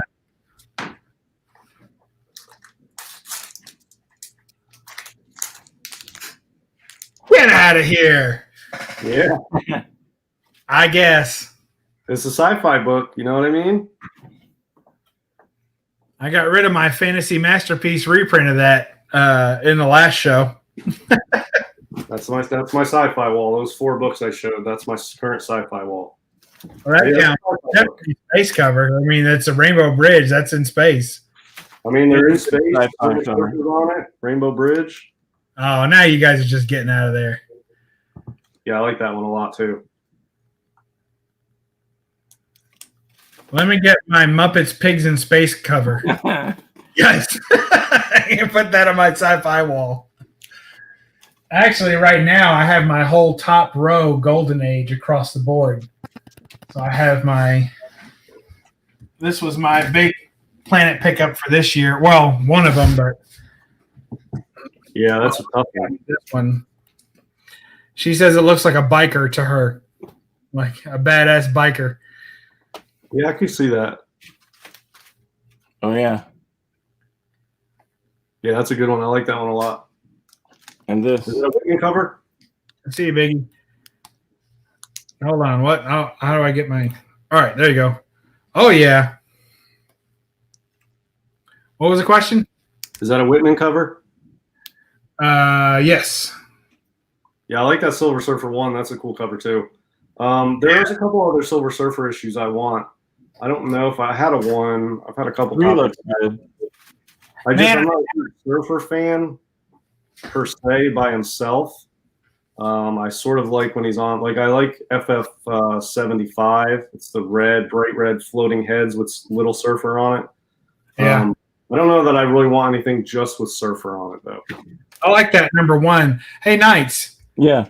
I'm always interested to see how bad my copy is when you hold it up against a good one. Mine's pretty bad. Yours is red, though. Mine is definitely orange. Oh yeah, it's a little faded. Something happened. Yeah. Look how orange that is. My God. You got a cool date stamp on it, though. May 16, 19? I don't even know how the hell. May 16th? I don't even know what that date stamp would even mean. I know, it's still a nice key to own. I hate when that happens. Oh, well. I like some of these look so good next to each other. These. Yeah. That looks good. I like that. That Doctor Strange is a killer cover. Yeah, that's a pretty good copy. I got that one. Yeah, that is nice. Yeah, I think those big premiere issues have a lot of room to grow. I want a nice Iron Man 1, but then they got so expensive. Yeah, I've been looking for one too. I haven't been able to score one. The other ones I've had copies of all those, but the only one I haven't had of those big premiere issues is Cap 100 and the Iron Man 1.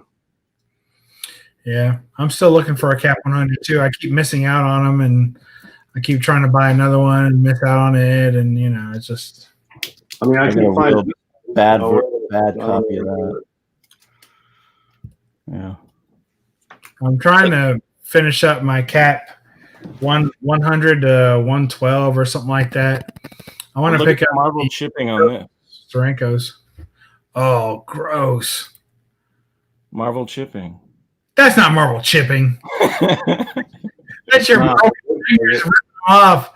Shame on you, sir. I've been trying to find one of those too, and I can't find a good one for the right price. I'm cheap when it comes to these keys, though. I don't want to pay anywhere near fair market value.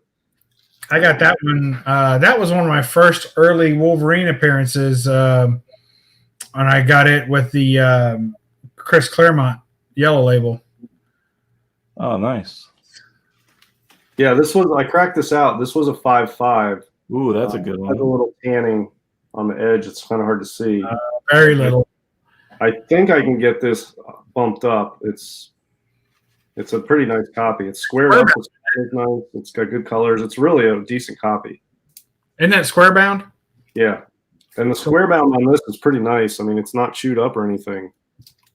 Are you going to try and press it?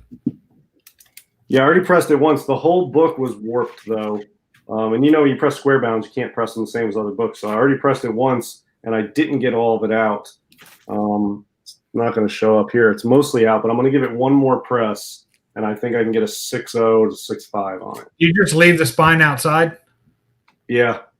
And everywhere from the staples back, right? So that way you don't press the staples in? Right, yeah. I leave the spine and the staples outside the press. But I have a clamshell press, so I have to put a stack of boards to balance the thing out. Otherwise, it's all jacked up on one side. So it's kind of a pain. But yeah, I got to press that, and I got to press this too because it's got like well, it's not going to show up, but it's got a bend over here that will come out. Hey, Mylar? Yeah. Get out of here. It's a nice cover.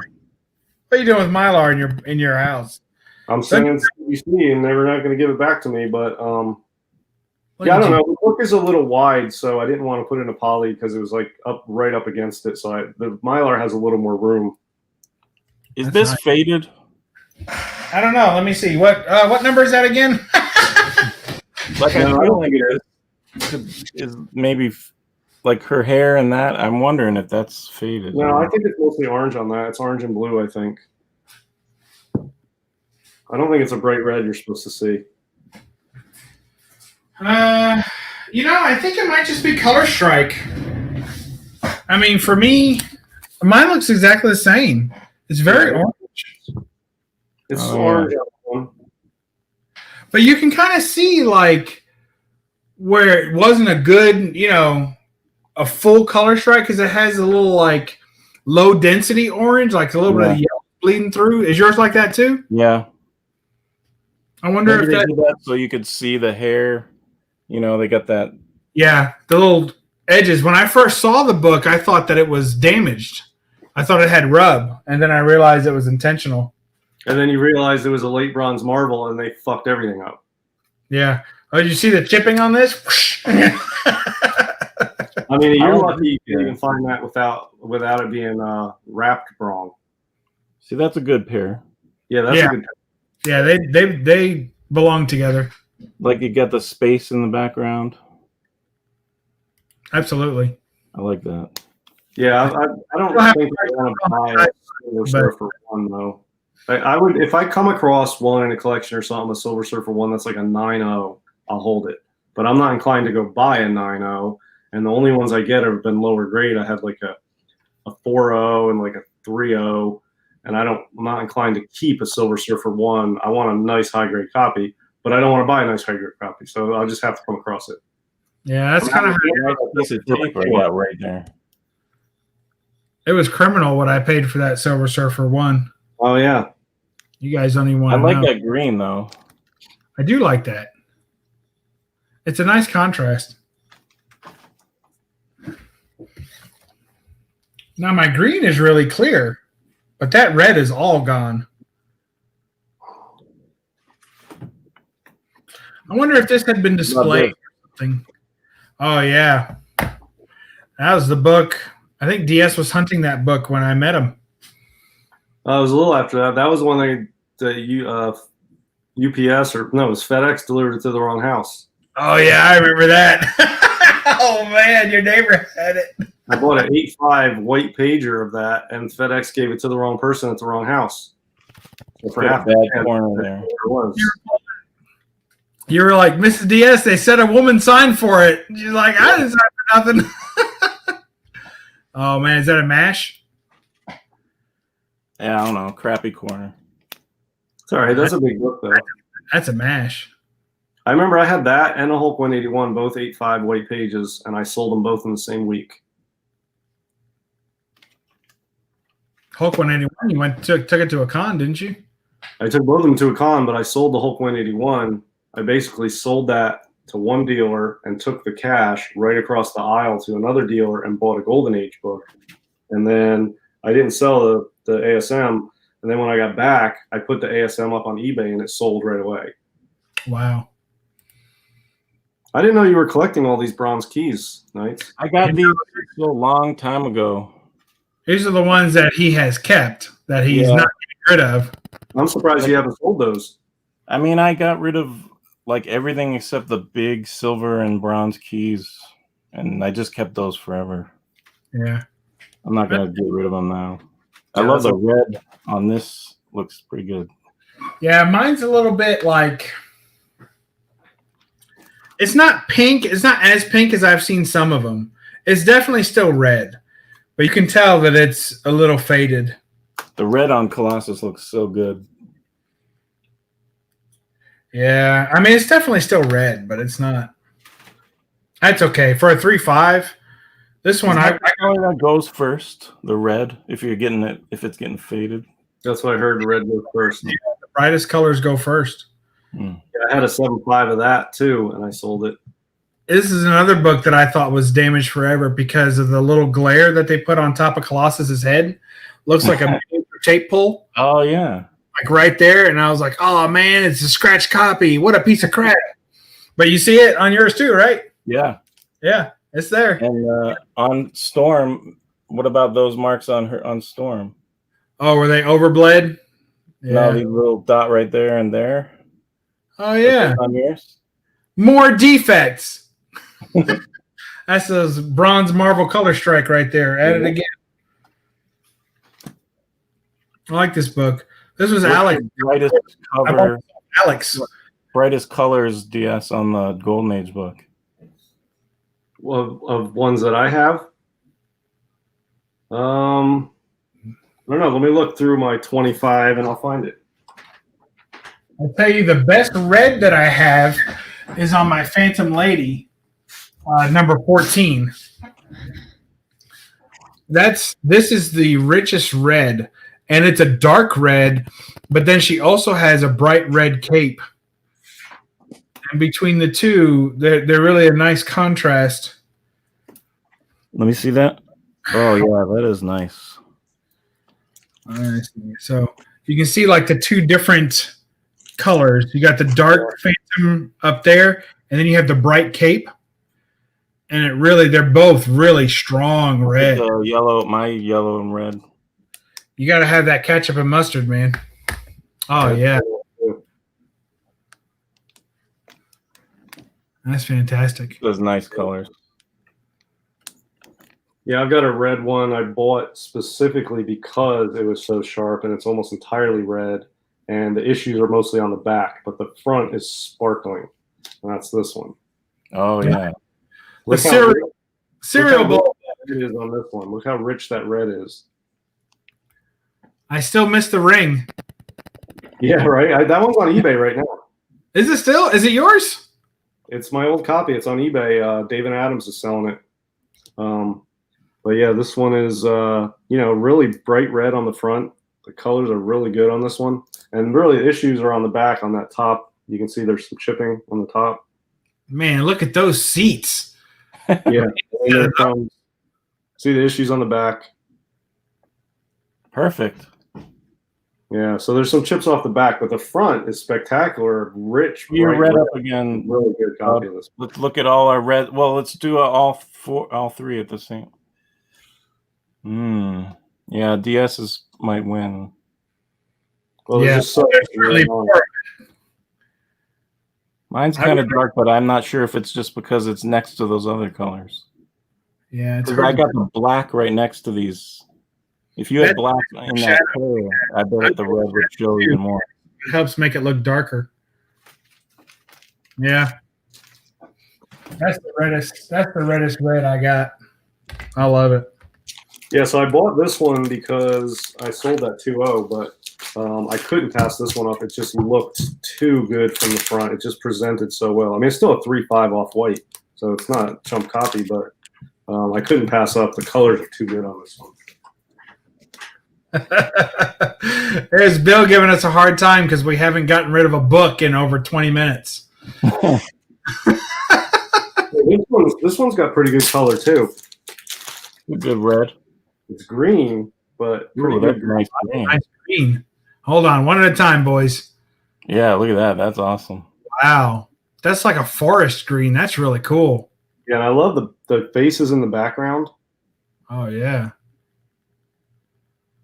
Yeah, that's great. The executioner with the basket ready. That's tough. What year is that?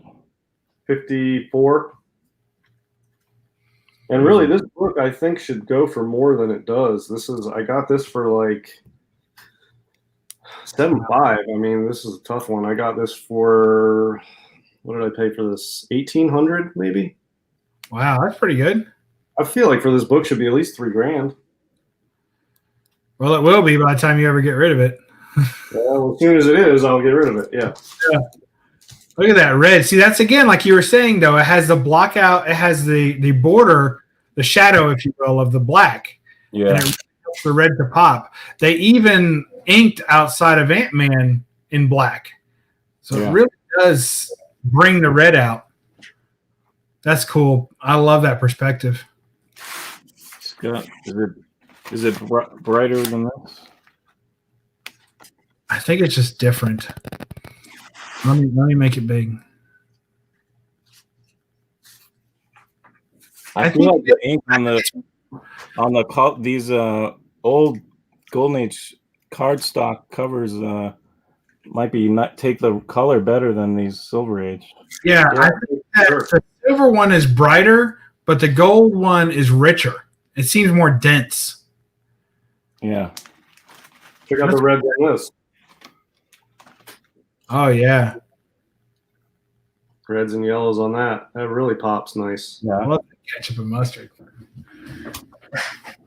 And then you compare it to like the Smash. It's like a dirty red or something. And you guys will have to forgive all the green on this label. Oh, I love that Smash Bender cover, right? Yeah. You guys have to forgive all the green on this, but that Wonder Woman has a nice pop against the yellow background.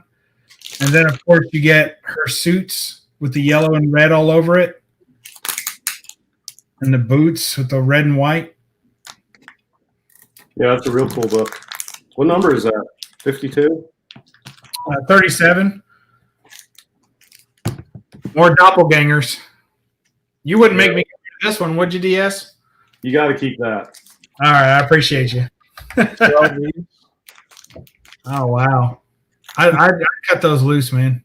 I'd sell them. I mean, they're Silver Age anyway, so you could get rid of those and buy you a real robot, like an actual one you can climb inside. And yeah, those are both complete too, right? Yeah. Yeah, nice. Man, that's crazy, dude. You could get some crazy money for those right now. This was really beat up, though. Look at that. Yeah, but it's probably still $15,000 out of that for a few hundred. Very presentable. You could get over 20 presentable, I think. It presents well. If you were going to have a chip out of it, you'd want it across the title anyway. It's not even across the. And I think it could be pressed. Look at that, all those lines on there. Yeah. Yeah, I'll press it. Yeah. Did you say sell it to you or give it to you? see what kind of grade you get on it. Yeah. Could be a 2.5. I wish the reds on him was a little better. I don't think any of the reds on him are very good. But even this one is better than a lot of ones I've seen. They're usually pink to me. Yeah. Yeah. I mean, I'm not going to knock it if somebody gave it to me. That's not my favorite book.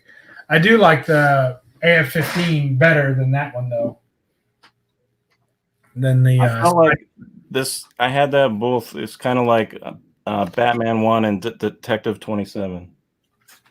Yeah, I agree. Both big. Look at that. This is easily my favorite black on a book. And it's not even all black, but it's got so much interwoven in it. And the outside border edge against that all flash. Oh, yeah, that's good. I mean, it's so rich. The black in it just sets everything off. You got the shadow orange there. Back, and you have the old, the interior scenes going on. I like the orange gradient there going up. That's awesome. Yeah, they like tanned it. Looks and then, good the all flash. Yeah. Yeah, that's a cool one. I like that book. I don't know what kind of weird labeling that is. Pittsburgh label special. It's homemade. There's a good red. Oh, yeah. Man, that book needs a press, too. Namor actually looks normal in that one. His head is some weird, like, praying mantis or something. That's solid. There's no sidekicks. Hey, it's hard to find. Like when I was trying to figure out my I'm kind of a one book kind of guy. So I wanted one Human Torch cover, the Human Torch cover for me, and that was part of my criteria. It had to be Schomburg. It had to have Nazi symbols. It had to be, without Toro. So, and it had to have a classic pose. The best no sidekick cover, though. Oh, yeah. What grade is that? 5. Man, that's crazy, man. I love the extra big Namor, too, the disproportionate Namor. I love that. Yeah, that one's cool. I do like that one. Maybe I'll buy one if the price ever drops. There's a lot of them. There's a lot of them. Yeah, I know there's a 3.5 on Comic Link right now I'm watching, and it's already at $5,000. I think it ends tomorrow. That's not rare. $5,000, I'll buy it, but it's going to go up to like 10. Let's see what it's like 9. I'll show you. There's one I'm watching. I'll buy it if it stays reasonable, but I doubt it will. It's just too hot of a book. It's at 6,200, but it ends tomorrow. It's a little faded, but it's a 3.5 off white. It's that one. Oh yeah, that one looks good. Did you get it? Oh yeah, that's not bad. Yeah. What's that? It's a little faded. Yeah, but it's still clear. Not much. Not too much. I mean, it's missing a little of the deep reds, but then again, it's a scan too, so you never know. Yeah, that's true. And the detail is still there. It's not like it's washed out so much you can't tell what's what. Yeah, well, probably will go for more than that. Yeah, I think it'll probably go close to 10. So yeah, I'm not gonna buy it. And then there's this one I want to buy. Ever since Knight's got me on it, I've been like, man, I want that book. Oh, yeah, 74. Yes. Oh yeah. 7.0. It's grown on me too. The more we talk about it. Look at the price on this one. 7.0. God. Yeah, I was gonna say 15. That ends tomorrow too. Wow. So that's out of my price range. range. We'll look at those right before our show. Well, or they'll end right during our show. Yeah, there's a Mask 1, a Mask 2. Oh. There's 2 Mask 1s. How much are those going for?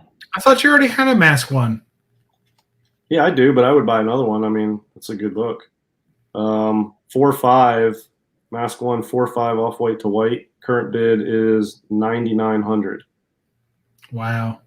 So it actually, the last 4 or 5 sold for 20 grand. So that one's a little light. The Mask 2 is a 1.8, and the current bid is only 1,300, but it's not. You guys tell me what you think. It's not the best looking 1.8. You know, there's not a lot of good looking 1.8s. Well, but this one is, as far as 1.8s, I think worse looking. It's got this big ass tear going on here. It's got some chunks missing. That's bad. I don't like it when it dips so far in that it messes the title. Although you still have a lot of art on there. Yeah, the colors are good. I mean, hey, if it stays at this price, I'll buy it. But I'm patient enough. I don't need to get the first copy. How much will it go for? $350. Nah, close to 5, I think. 5? Jesus. Yeah, the last 1.8 sold for 5,200. That's a lot of damage for 5 grand. Well, that's what I'm saying. I don't want to pay. I would buy that if it stays in like the 25 to 3. But it's not even going to be close to that. There's another Mask one on here. This one's not bad, actually, for what it is. It's a 0.5, but it's complete. It's just the spine is completely split and the cover's detached. And for a 0.5, it actually looks not bad. That looks good. It's better than the 1.8. Oh, that's in the corner. See, I'd rather have this book for 3,800 than that Mask, the one you showed previous. Yeah, I know. So this one, the current bid. No, this one. Oh, that one. Yeah, that's the problem. When you start getting into 5 grand, now that has obviously some major damage there. I mean, you're missing what? Would you say that's going up at least 2.5, maybe 3 inches? Yeah, that's a 2.0. That would be a 2.0 just for the piece missing. Well, but you just hold it like this. Yeah. That's how I hold my Mask 1. Take it out of the CGC holder, and you just hold it like this. Or take a black magic marker and put a 5 next to the other 0.5. See, I don't think this is necessarily worth almost 4 grand, but if I compare it to that Mask that you showed, then I start thinking, I don't know. Well, look at this one for a 4.0. I might buy this. This ends in 2 days, and I sold my other copy just at a profit. But yeah, I thought you had that. Looks great. But look at this for a 4.0. Wow, it looks perfect. I'm not really seeing anything wrong with it. Right, it's probably on the back. But I mean, the colors, it's intact. It's really a beautiful copy. Look at the robot. Yeah. The back, do they on Heritage? Do you still have the other one? The Bender? The Starling? Yeah, I still have that. Yeah, see, those would go good together. They did go good together. I had a 4.5 white pager of that one I just showed, and I sold it because I doubled my money on it. It's not a hard book to find, so I will try to find. The price was pretty high, so when the price goes back down, which it might on that one, the current bid on that one's only like 400. Wow. So I might be able to snag that for like 900 or something. Maybe we'll see. And then there's some other cool stuff. It's tough. Look, I really want. I'm not going to show because I don't want to jinx it. I'll show you guys if you end the stream. I'll show you guys, but I'm not showing everybody. What do you guys think about? This is a little bit off topic. Wait, look at this. Yeah, 36. I like it. That belongs in a shark collection. 26. Yeah, 26. Yeah, I would buy it. The reds are pretty in line. They're consistent. Yeah, that's pretty good. Yeah. Oh, except for that shitty Bucky appearance. Hey, that's the Winter Soldier you're talking about. Oh, my mistake. Actually, I can take Bucky better than I can take Toro. Just because Toro is just an obvious knockoff, smaller version of Human Torch. It's like, what's the point? Sometimes you took a faceless character and a smaller faceless character? The hell? Terrible. Sometimes he looks all right. Like, I feel like there's one. Only when he's almost looks. It looks like they drew 2 Human Torches and they made a mistake. Like, oh shoot, I already drew one. I got to draw another one. Oh no, I'm making about the same size. Yeah, I'm not digging it. There's this one too. I was looking at. Oh yeah, I like that one. Yeah, I like that one. That's a awesome Black Cat cover. I love that. Yeah, my price on this, I was thinking was like 15 to 1700. It's already over too, isn't it? No, I mean it's at 1500. Oh, it's got a day left though, doesn't it? Yeah, it's got 2 days, almost 3 days left. So it's going to be, this one will go for more than I want to pay for it, so I won't buy it. But it's a nice one. I think Toro's pretty cool on this one. Nope, that's a fail. All right, Agu, thanks for hanging out, man. Yeah, see you, man. If you had that book in hand, I would like it better. Look how good that black smoke is. Yeah, I like that one. That's cool. I used to have it, and I kind of. Not bad, but Toro's the worst part of it. No. You take Toro off that cover, it looks better. Well, that's true. I can't argue with that. Bub, you can get this one for cheap, probably. What are you trying to say? Oh, I do like that one. I'm trying to find a perfect Black Cat cover. I picked one up this year, but I'm not like 100% on it. I don't know. This one's a 9.0 off-white. And surprisingly, the bid is only at $485. No, that's not going to hold. That should be. I mean, I think it'll be. I don't know, man. I don't know what this will go for, but I mean, it's only at $485. I feel like it should be higher. Yeah, it'll be higher. Somebody's just waiting. You know what? You know what happens with those books? They wait until another book that costs more, and then when they don't get that book, all of a sudden their money frees up, and they buy that one instead. Yeah, that Zeppelin cover is awesome. Yeah, this is one of the best no Toro covers. How much would that go for? That's an expensive one, right? Yeah, it's a classic cover one. But sometimes they can slip through. This is the Black Cat I picked up this year. Yeah, that's a pretty good one. I do like it. And it reminds me of a Wally Wood Sally Forth cover, which is very similar to this. No, it's not Sally Forth. It's what's the name of that series? But this one's pretty good. It's got a little damage in the top corner there, like around where the Black Cat stuff is. You see it's kind of mashed up. Yo, that's a pretty nice copy. You got 5 Black Cats on there, too. Yeah, lots of action. 5 that's a really good one. I like that. I like that one. I'll be sending that one off. But it reminds me a lot of. See if I can get this book and show it without getting in. Well, it's late enough. Nobody should be up.